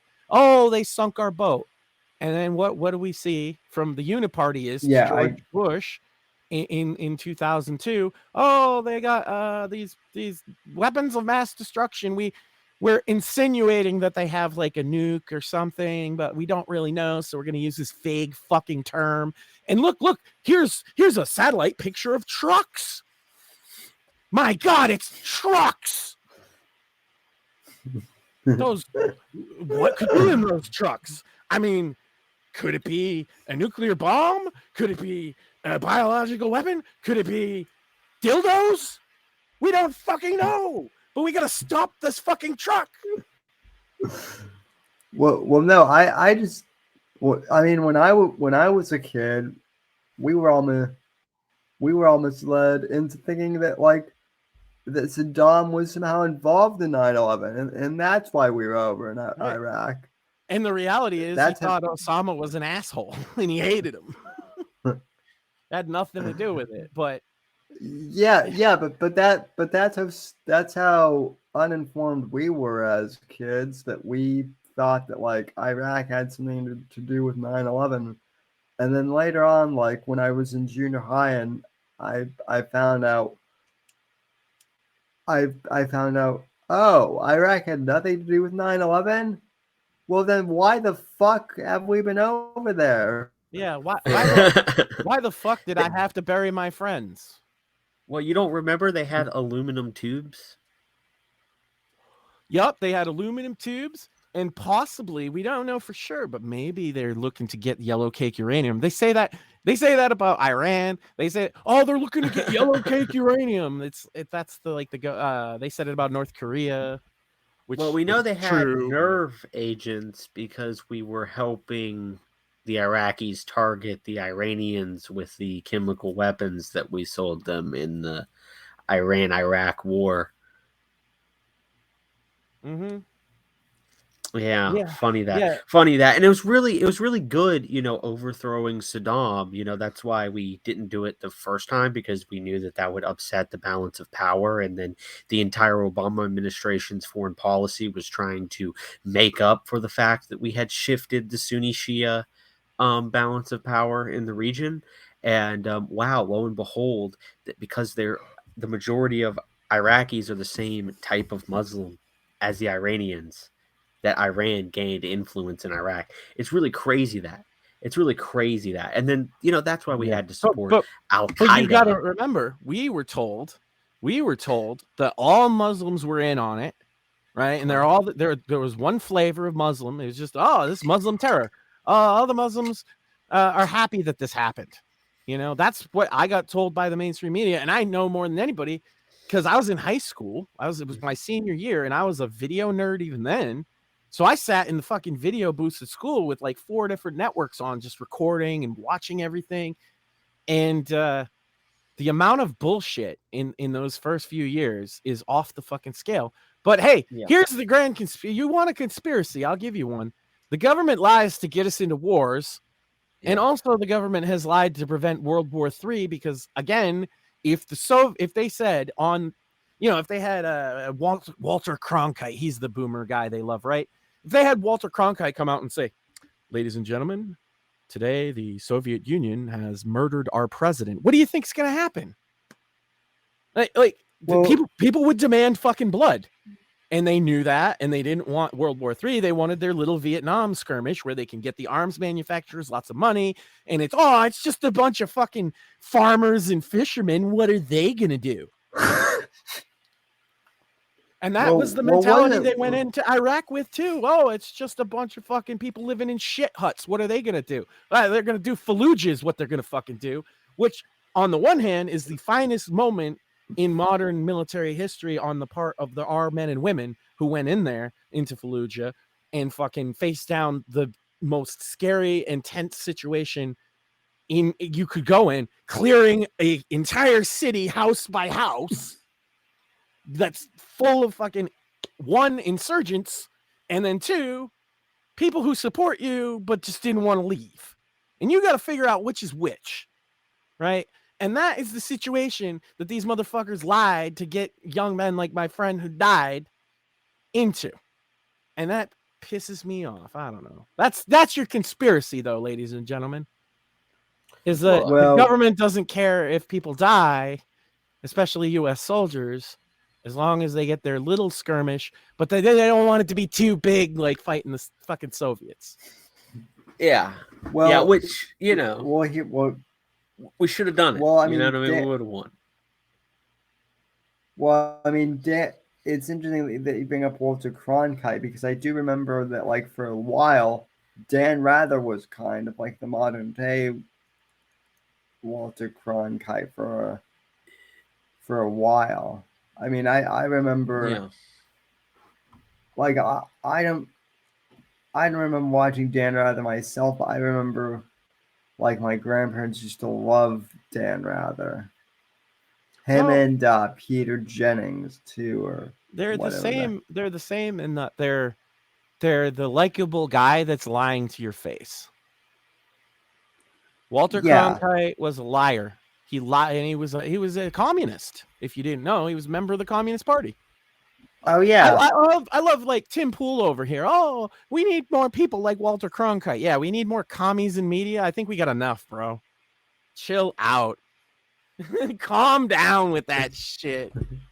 Well, Tim Pool is like trying to be Mr. like, I'm not like partisan. I'm neutral as fuck. So, yeah, Tim Pool's got a whole set of fucking We could do a whole show on that, and then we'd. Yeah, he's a Fed poster. He'd start sending DMCA claims to try and fucking extort your channel. Yeah. Oh, sorry. I forgot that we have. We have to suck him off. I forgot that he abuses the copyright system. I forgot that that's what he does. While he's claiming that everything's against him.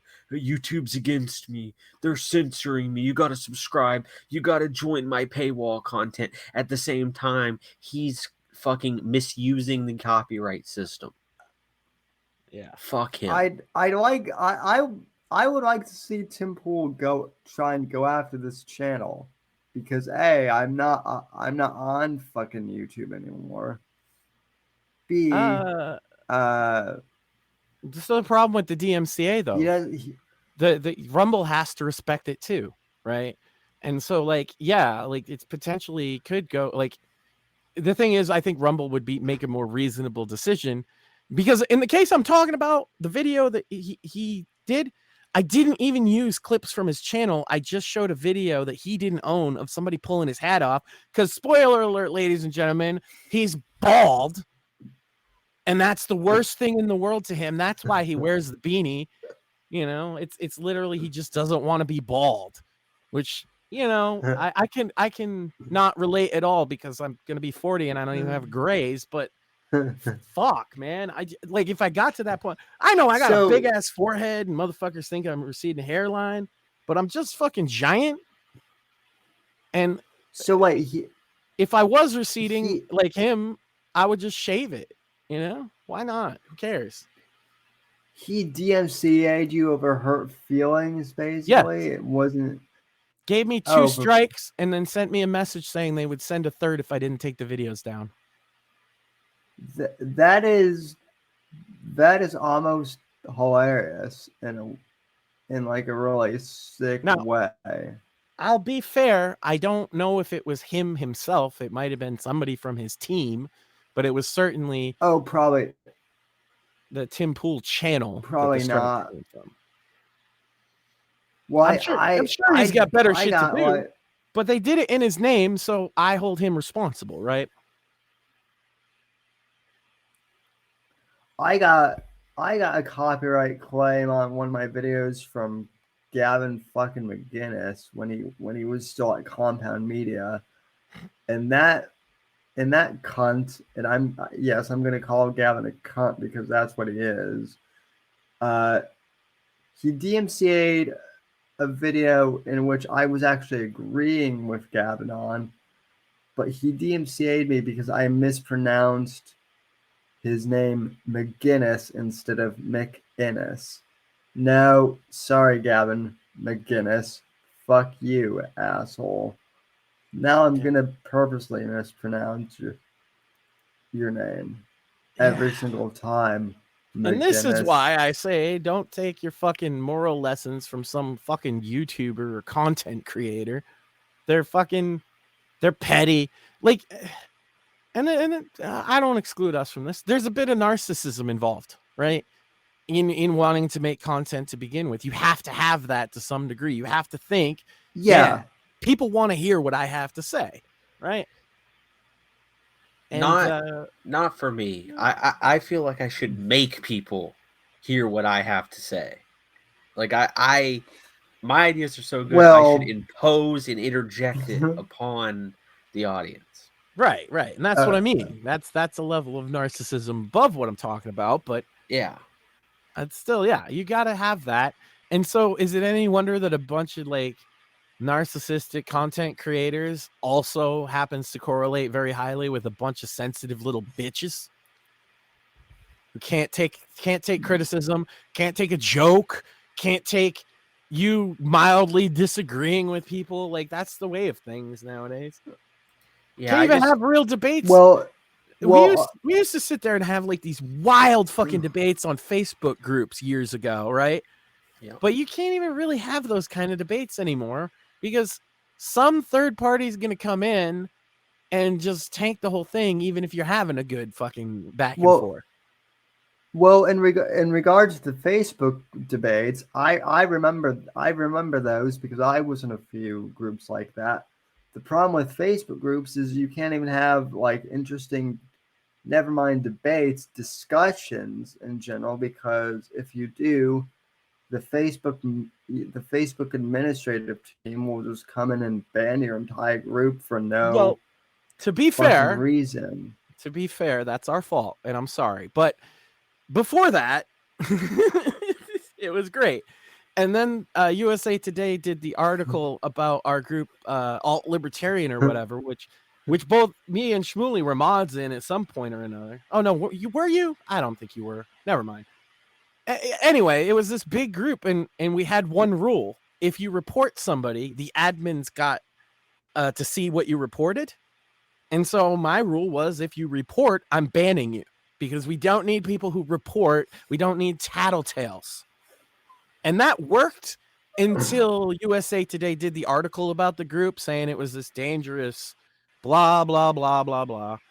And Facebook shut it down, and now that's Facebook's stance. So I'm sorry, Sam. So, it had to be done. It had to be done. So you and Smugly over here ruined Facebook for everyone. No, it was mostly blame Benji Buckles specifically. Yeah, I mean, I just want to say I was never a mod, but I mean, those were a wonderful time for the internet. I mean, Facebook was great. It really was. It really did give you the ability to kind of like reach out to these disparate groups and sort of like interact with them. And this was sort of prior to this concept that we have now, which really came about with the cancel culture in terms of platforming and all this other shit. Content right? Moderation. It's like, sorry, I had fun owning the Nazis and owning the commies and owning the conservatives and owning the libs, right? I had a good time reaching out and making fun of people. This idea that you're not allowed to like know about people who you disagree with or have a debate with them or have them on a show is ridiculous, especially the show thing, because you have a right to make content that is entertaining, and you have the right to invite people. And a literal right, an inalienable God-given right that is recognized in the First Amendment of the Constitution. Yeah, and so this culture that has been built up to like undermine that in people's minds or to have people come after you for that is ridiculous. Look, like if Sam brought on some like Nazi weirdo to debate him or interview him, right? And it's like going to be a dumpster fire. People enjoy that kind of content. I mean, we used to do this on like daytime TV, right? In the 80s. The idea, don't Jerry touch Springer, anyone controversial. Jerry Springer famously just died. He brought like a Jewish family in the KKK on and had them sit down and fucking chat, right? Yeah.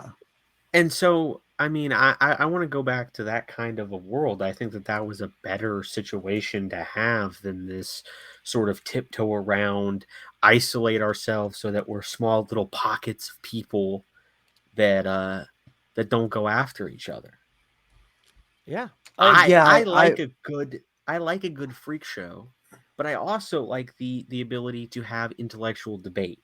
And if I'm not able to argue with people without having to consider, do I agree with everything they say, and do they have ideas that are too controversial? Oh God, I gotta disavow. I find that to be stifling. Well, pro tip, ladies and gentlemen, just never avow anybody, and then you never have to disavow. Yeah. I mean, I always have found that terminology to be fucking weird. You know, I disavow. It's like, why are you fuckers swearing allegiance to people on the internet? I don't. It's weird, right? Well, it's also. I mean, this is how bad cancel culture has gotten, where people are like, I could lose my job over this, over this debate, and it's like, sir, not for nothing, but you work, but like, I'm just using like a hypothetical in this instance, but it's like, sir, not for nothing, but you're you do like phone support at like a call center. Like your job is not um Can can I tell you something magical that a lot of people miss out on and just don't want to acknowledge? Yeah, you absolutely. might get canceled, and then you can't get your cushy jobs in the service industry that you had or in the tech sector or whatever. But as a guy that grew up in blue collar and worked blue collar jobs for a large portion of my life, and by that I mean some of the hardest work available, uh, the local construction yard will hire you if you have edgy opinions. In fact, all the construction workers, all the white ones do, right? I bet you all the Mexican ones do too. And yeah, Oh yeah. manual labor ain't gonna cancel you. You ain't gonna starve in this country if you're willing to work. Problem is, most people, hey, if your job is dependent on you saying all the right things and you don't want to say all the right things, and you've made that decision, it doesn't mean you're out of the system entirely.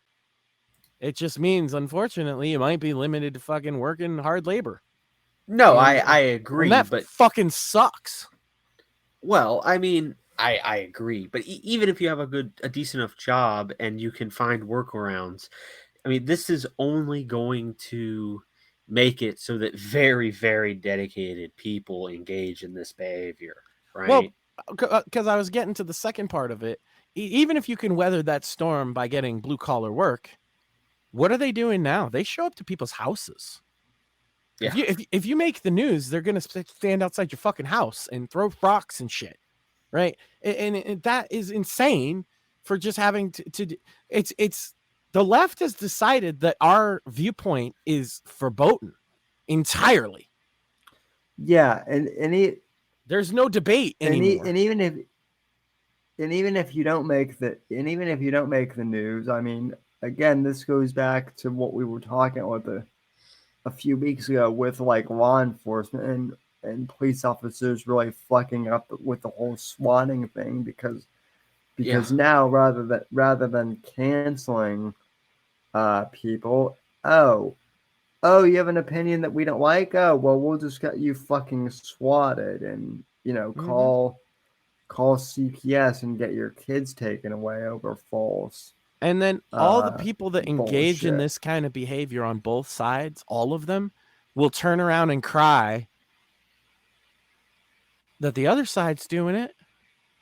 So, we're completely justified. And it's like, okay, well, we're never going to have, like, we aren't going to bridge this gap because the left has decided that our viewpoints shouldn't exist at all, ever.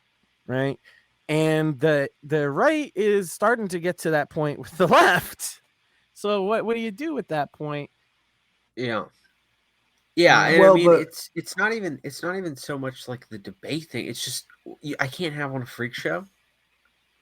I mean, once again, I remember a time on the internet where I could find these like niche weirdos and Mhm. interact with them, and it was entertaining.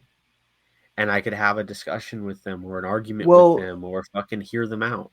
Well, now you yeah, have but to choose from the pre-approved Kiwi Farms weirdos that you Yeah. can't actually interact with for the most part because well, they yeah, but they fucking troll shield all their fucking goons. but but Shmuley, here's the thing you're missing out. Uh, you you never took any of those weirdos seriously, right? Now for whatever reason, because Zuckerberg says so, you're supposed to take every single internet weirdo you meet seriously because they could be dangerous. Well, I mean, you kind Why? of would have. Oh, sorry. Why? I don't know. They're not going to tell you why, but the overlords on social media just say that we need to take the weirdos seriously because they might be dangerous. So therefore, you should take them seriously. Well, I've found ways to get around it and adapt and overcome. And, Max can attest that I'll bring to him some weird subculture that I find on the internet or some esoteric shit, right? Um, so I don't want to make it sound like it's impossible, But it used to but be it a lot is, easier.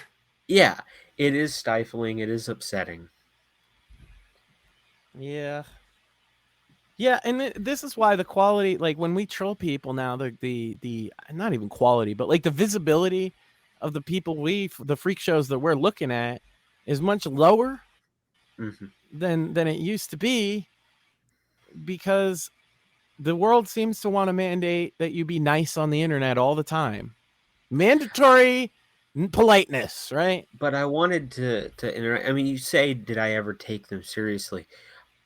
It depends on what you mean by seriously, right? Because no, I didn't take people on the internet particularly seriously. However, through the course of interacting with them, they did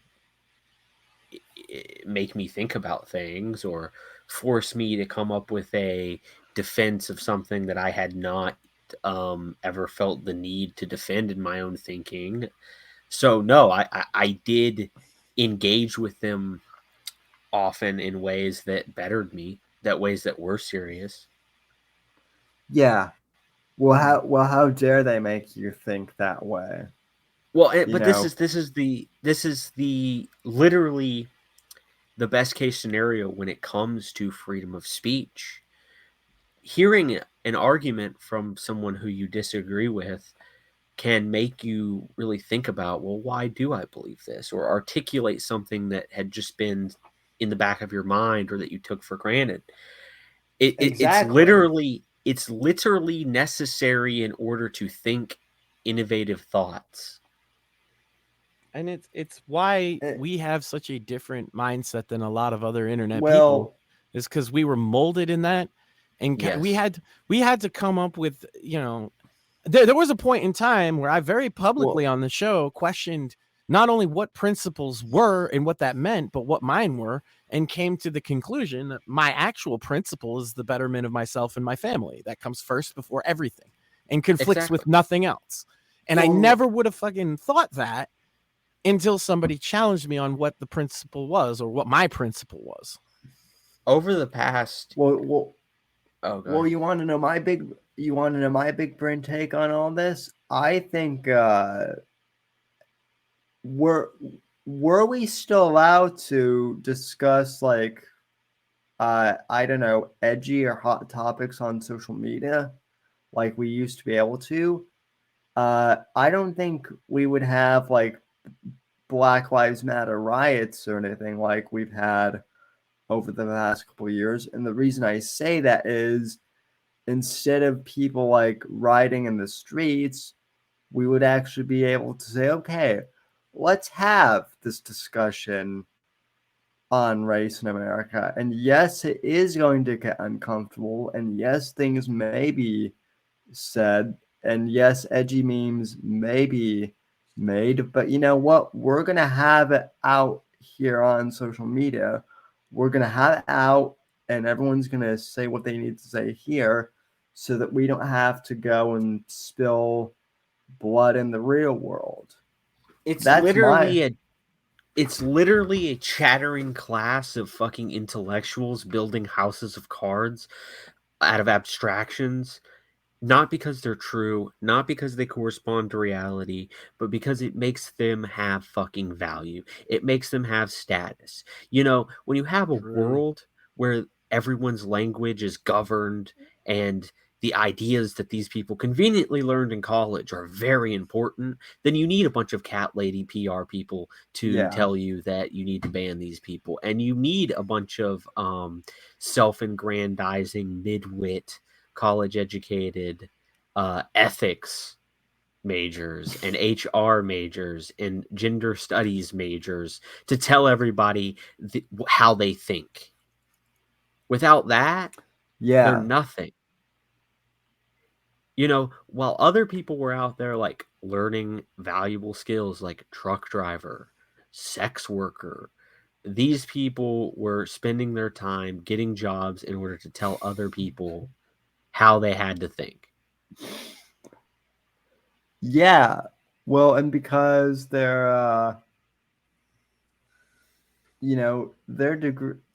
degrees are basically useless, so now they have to make up shit to justify Well, you need to why their remember that, degree. like, if the regime was fucking Nazis, they would have went to college and they would all be a bunch of Nazis. If the regime was fucking Sunni Islam, they would be telling you the virtues of fucking Sunni Islam.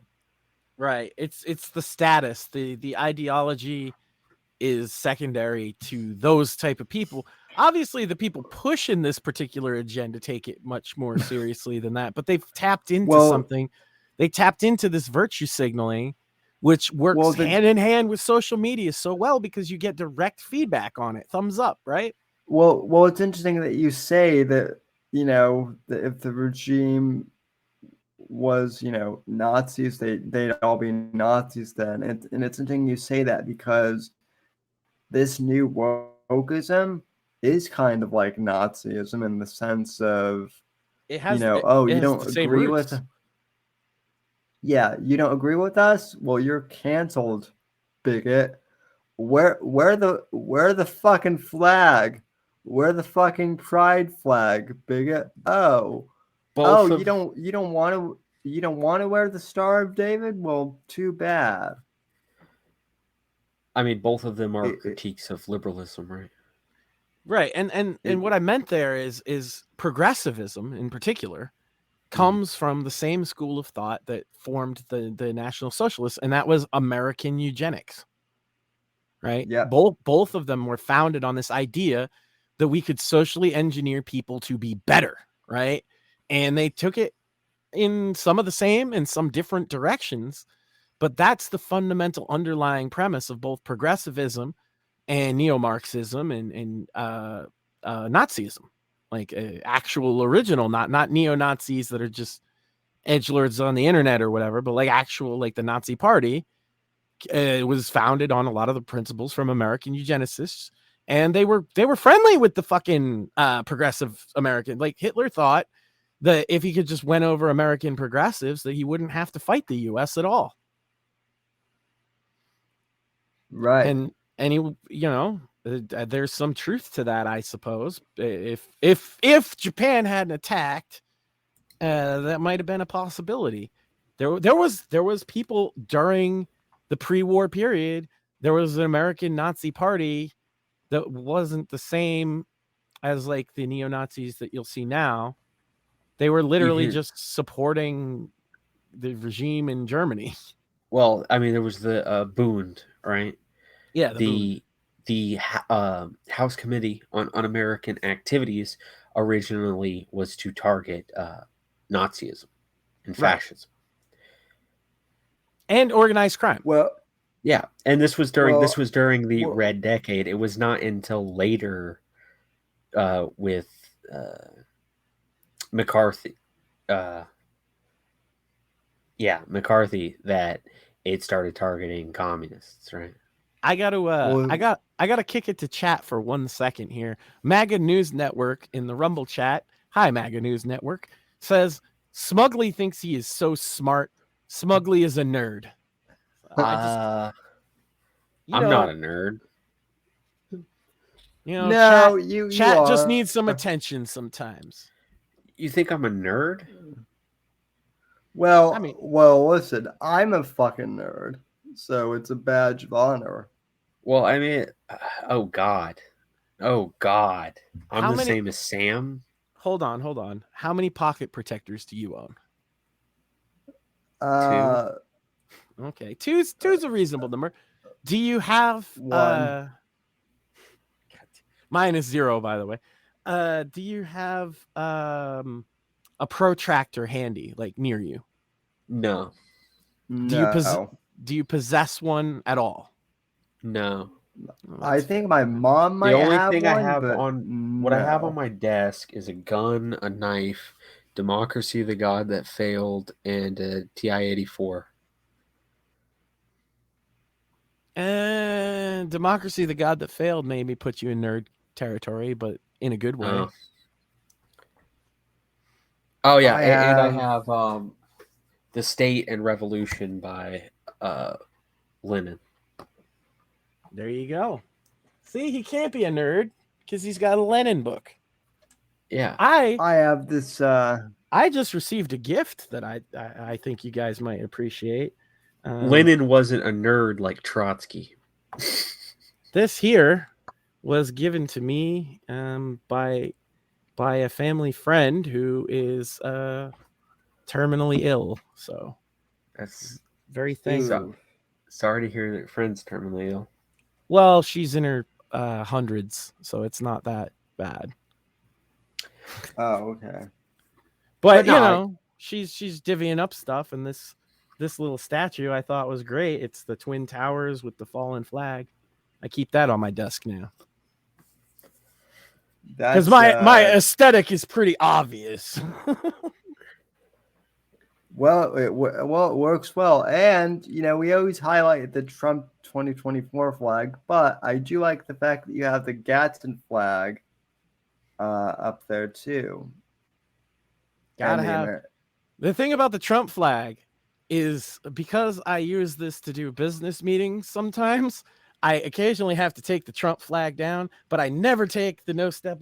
It's actually no step on snack on this side, right? And then the American Right. flag with the Trump flag.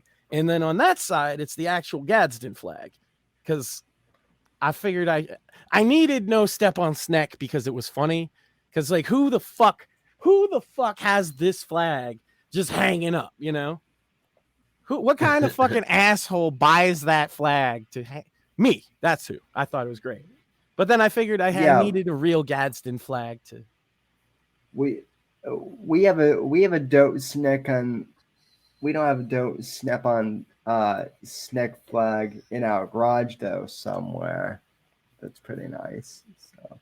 I mean, I think that if we get a donation of $10, Sam should read Tongue Twisters.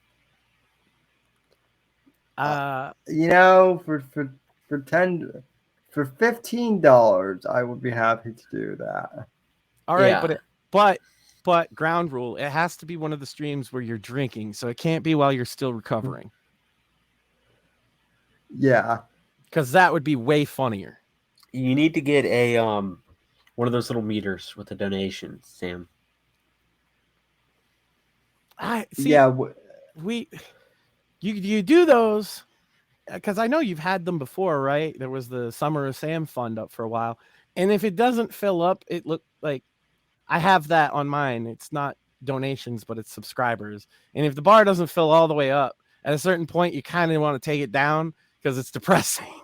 Okay, but do you, I think we could do $10. I mean, if that's the fund, he said 15. Okay, 15. Oh, wow, 15. That's a little steep. 15 might be out of our price. I'll donate $15 to see Sam do drunken fucking tongue twisters. Okay, there we go. Yeah, but I mean, the economy's getting pretty bad. But I mean, it would be hilarious watching him like stutter. Yeah, well, listen. Oh no, that might be mean, and we're now mandated to be nice on the internet. Listen. Let me put it to you this way: if people send merch, like $100 a night for Uber Eats or whatever, then fuck it. You guys can spare me $15. Look, we can't make fun of Sam because he's in a wheelchair unless he puts on his MAGA hat. That's true. You can only make fun of him. Then we're allowed to be mean to him. Yeah, that makes sense. Well, see, this is why I love our show, though, is because we went from the silliest, stupidest slap fight to a serious discussion about geopolitics and foreign policy for the last 70 years. And now we're talking about Sam getting drunk and doing tongue twisters. You know what? I bet I could slap fight Nick drunk and still beat him. Yeah, well, I mean, you're less likely to break your fucking thumb. Yeah, because this is how you throw a punch, Nick. Yeah. Okay, knuckle goes just like that. Knuckle goes outside the fist. No, you stick it. He stuck it right between his first two fingers like this, like a little dick You going in. think that if you made him mad enough, he would do like come at you dressed as Donda? He would, like, go almost into he almost was. He didn't have the mask, but he had the rest of the outfit. the and he had like cheap like dollar store, you know, those like really cheap looking dark sunglasses that you could get, almost like parody sunglasses. Like they'd give them to you in a pack from the dollar store of like this is a federal agent set, and it would have these stupid looking glasses. He thinks That's what he's he was wearing. blind. Oh no, he thinks he Yeah. just looks cool with sunglasses on. Come on. He thinks he's gonna be over there like ain't no sunshine when she's gone on a fucking piano. That was Bill Withers though. He wasn't Yeah. blind. Okay, I don't know. Yeah. Just who is the blind guy? Who's Stevie Wonder. So Stevie Wonder? so he could be like very superstitious. Sam thinks he's fucking Stevie Wonder over here. You know, it's just incredible that Sam got to meet both of his idols and both rejected him. I mean, that's just so fucking poetic. No, that wasn't Sam. That was Nick Fuentes. Oh, Nick. Oh, yeah. Sorry. I was, you know, it was a fun bit though. I confused the two. They're so similar, obviously. Yeah. Yeah. Well, they're both closeted. No. Unlike Nick, I actually got to shake hands with my idols, and they actually seem to mostly like me. So one of your idols you didn't like use during a mental breakdown to attack the other idol, and then well, I mean, you didn't, and then demand $10,000 worth of Uber fares from them. Yes, like literally, he did harm. Serious harm to both of the men that he looks up to. Just think about that. Their lives are forever worse for having met him. And I mentioned like the celebrity class, you know, kind of seems untouchable, but he managed to do it, right? That's whatever. It happened. I mean, I did tell Glenn Beck to his face that I liked Rush Limbaugh better, and I think that did emotionally scar him a bit. So yeah, bro, if Glenn Beck can't understand that Rush was the greatest to ever fucking do it, then he's a bitch, right? That's like saying, you go meet like a modern wrestler. Since you like the wrestling thing, it's a good example. You go meet like a Roman Reigns, right? And you're like, I like Ric Flair better. What's he actually gonna say, right? And that is a fair comparison. And fucking Rush Limbaugh is like the Ric Flair or the Hulk Hogan of conservative talk. So if he was offended by that, man, what a little bitch. no, but good on you for saying it. I think he was kind of like a little shocked that I went there, but I told him, I'm like, you're my second favorite host, and he's like, who's the first? And I go, well, Rush, but he doesn't do media appearances like this anymore. So I got taken into police custody with one of my heroes at Wendy's at 3 a.m. That's a story maybe for another time, though. Unless you desperately want to hear it, because it's pretty good. But yeah, I've met enough of my heroes to have varied experiences in that department. Some good, some hilarious, like that. Yeah, I'm sure. What it is he put his balls on the counter. Like, oh, gee. Yeah. Oh, geez. Well, now we have to hear this story. Okay. After concert, backstage with the band, because radio guy, right? And hanging out, and we're all drinking, and smoking, certain substances that are, we're smoking weed. It's legal here now. I don't even fucking have to hide that shit. And we were pretty fucked up. And we all decided to go to Wendy's. It was like 3 a.m. because the after party's over now. And we were going to get some food. And the woman working the counter was in the back. And she clearly saw us. This is going to give it away. All in face paint. And looking like we just came out. She knew there was like a whole bunch of people there. And she stayed hidden in the back for the longest time. Maybe not the longest time. But in drunk time, it was the longest time. You know what I'm saying? Like, where is this bitch? Give me my food. Yeah.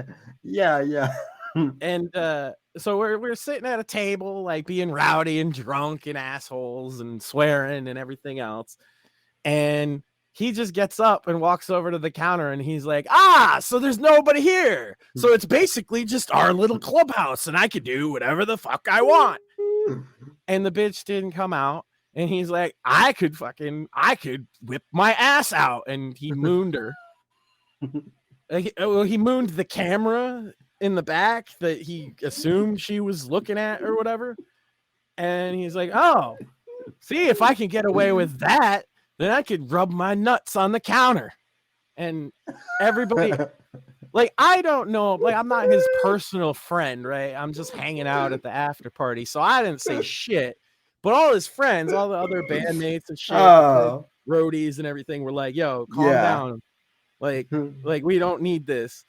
And about 5 minutes later, the cops fucking showed up, took us all into custody. And they were cool. They let us off with a they let him off with a warning. And the rest of us, it was basically like, control your fucking friend. I won't name specifically who put their nuts on the counter at Wendy's, but we were wearing face paint and covered in cheap soda. So if that gives anybody a clue as to who it was. all I could think is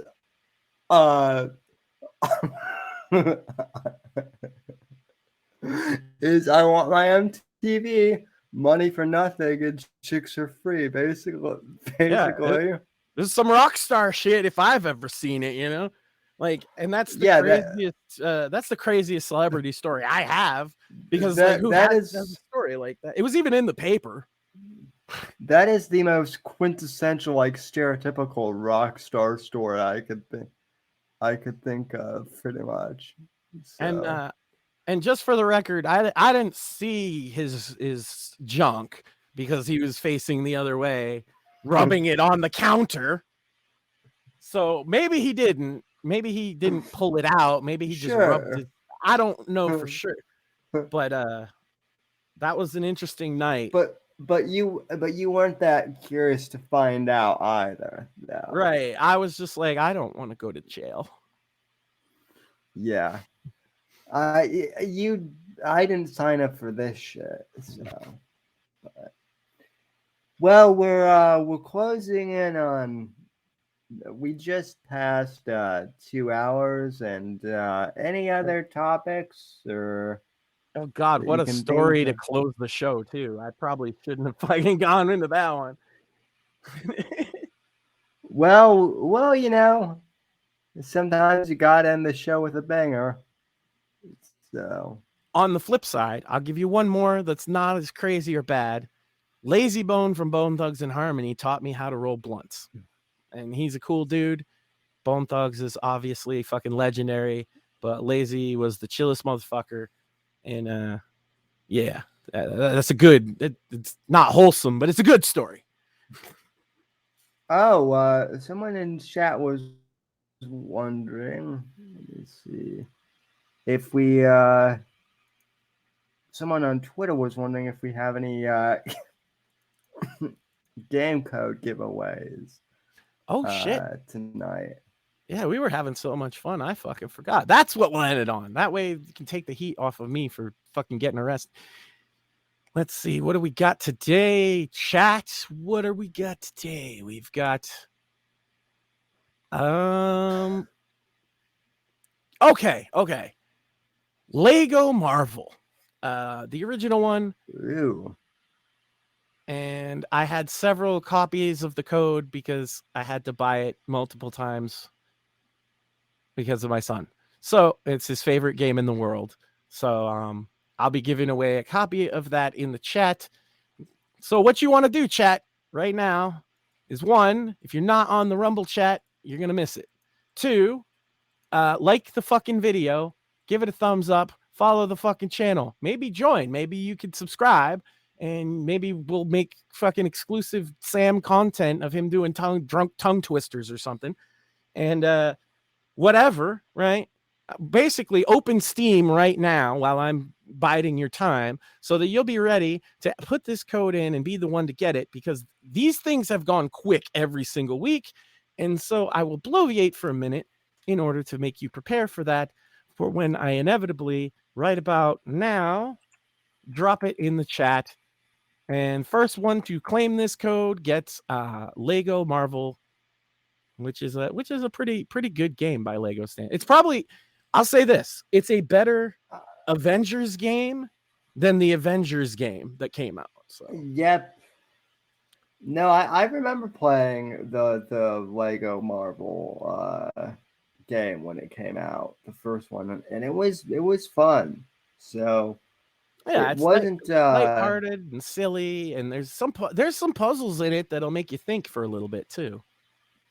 I think my favorite Marvel game, and I'm pissed that they took down the remasters last year, but Marvel Ultimate Alliance still has to be one of my favorite Marvel games. My other one, like the Ultimate Alliance, I think it was Ultimate Alliance 2 was the Civil War storyline, and that was fucking fantastic.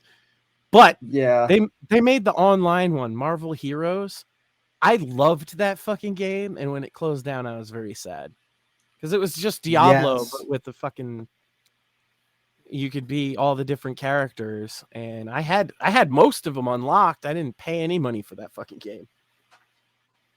yeah. I do have I one don't thing. know. I do have one thing I'd like to I don't know. talk about. Go ahead. It won't take long. I am undertaking a new venture with my good friend Karethis Betnesh, who's got a channel over here on Rumble. And so I would ask everybody, if you could, to give him a follow at Coors Arcade. He's trying to move over here from Twitch, but it would make it much easier if he had some audience. And so the project that we're going to do, because we've never done content together before, really, we stream on his, we play games and stream on his Twitch sometimes, but we're going to do a thing where we're basically going to try out all kinds of free to play games and make fun of them or tell you if they're any good, because we kind of are two perspectives of online gamers, right? We're both into online gaming, MMOs specifically, but other sorts of things, and we've been playing it a long time, and we don't see anybody making the kind of content about these games that we would like to see. So be the thing you want or whatever. And so our new project called Hardcore Casuals is going to be a gaming theme, because now I get my political shit out talking with Sammy over here. So I'm going to focus on the gaming stuff. Cringe Coffee House is going to return. Here's the thing. I did the Dice Golden film, right? I did the new Johnny Fox update. I might have a Dave episode soon, but it's going to require me talking to some people first. And so, as usual, the Cringe Coffee House only comes around when the cringe is flowing, and when it's not, we wait. Because you look at all these motherfuckers that cover like weird people on the internet, and they just play themselves the fuck out. It's all they do every day. They'll talk about the same fucking person, Ralph, and it's just not what I want to do. So if you miss the Cringe Coffee House, I'm just trying to make sure to give you the best quality. Yeah, and I mean, I'm lazy. And there's always archive stuff. There's stuff already out there if you need Cringe Coffee House. That's true. content. And most of the people that watch my show haven't watched the back episodes, and I highly recommend it because some of them are funnier than anything we did last year. So if you just if you just came into this, go watch some of the old episodes on my Odyssey channel. Dave versus the Cat Freak's a great starting point. Dave Grady Goes Edgy. There's some classics in there. Check them out. Yeah, and if you're sad that the Whitfield Report is off YouTube, well, I basically have all my YouTube episodes back up here. So if you miss Apex Gamma and his shenanigans, you can go watch all the Whitfield Report episodes And he with drops Apex. by from time to time as well. So he does, and he seems doing a lot. He seems doing a lot better these days. At least last time I talked with him. well, that's great to hear, and we obviously all wish him well. So, anyway, I think And you get some rest, get some fucking chicken soup, drink some goddamn fluids, and get yourself 100%. We need you. Yeah. You know what I love that Sam fucked up and put himself on the opposite end, so Max just pointed off at nothing. True. Rookie mistake, that is Sam. true. All right. Rookie mistake. No, that's great though. I never know which way I'm pointing, because like the no step on Sneck flag is on the left on the screen, but it's on the right in real life. So I don't know. It's confusing. Yeah. My left is my right, and my right is my left. No, I get it. It's understandable. It's understandable on a platform like this, but you'll notice on like sub shows, they'll be in the same studio. Yeah. And they're facing away from each other on the fucking Streamlabs. True. All right. Well, I didn't mean to take up that much time, Sam. I apologize. But get healthy, motherfucker. You know, we need you back. We need you not hacking up a lung and feeling like shit. You know? Yeah, I'm 95% there. Hopefully I'll be like, at 110% next There we go. time. Let's max it out. 150%. So. Chat, one's in chat if you want to see Sam at 150% next week. Yeah. But anyway, I think someone may have claimed the code. So if you did, you're welcome. So Lego Marvel is a great game. And I'm sure we'll be back next week. We might have a guest, we might not. It just depends on who's available to come on. I feel like I should apologize to chat on this one. Since the health of our fearless leader was in question, I didn't know if we were doing the show, and so I didn't seek to book a guest, and that's on me. But it was a little touch and go, ladies and gentlemen, and I apologize. It was, but I survived the Chinese onslaught, so the commies can't keep me down. So it's like I said, take more than a little coof to fucking stop Sam. But we're taking over. You guys laugh. We got like 6 to 10, maybe 15, sometimes 20 viewers, right? But one day, Crowder, we're coming for you. We're taking the throne. Yep. Hey, we got 100. We got 100 viewers on Monday's show, and that was without Avril even announcing it. So, but we'll be back next week, folks. And until then, thank you for the well wishes, and appreciate you, and talk at you next episode.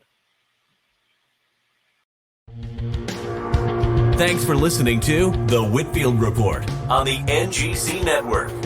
Please visit Sam's website at www.thesamwhitfield.com and support Sam on Patreon at patreon.com/Whitfield Report. Until next time, God bless, God save this great nation, and God, freedom, legacy, in that order.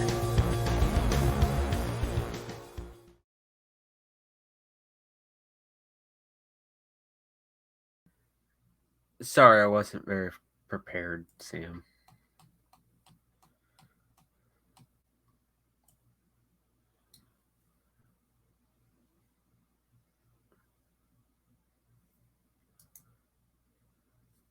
Oh, why can't I hear you guys? Hold on.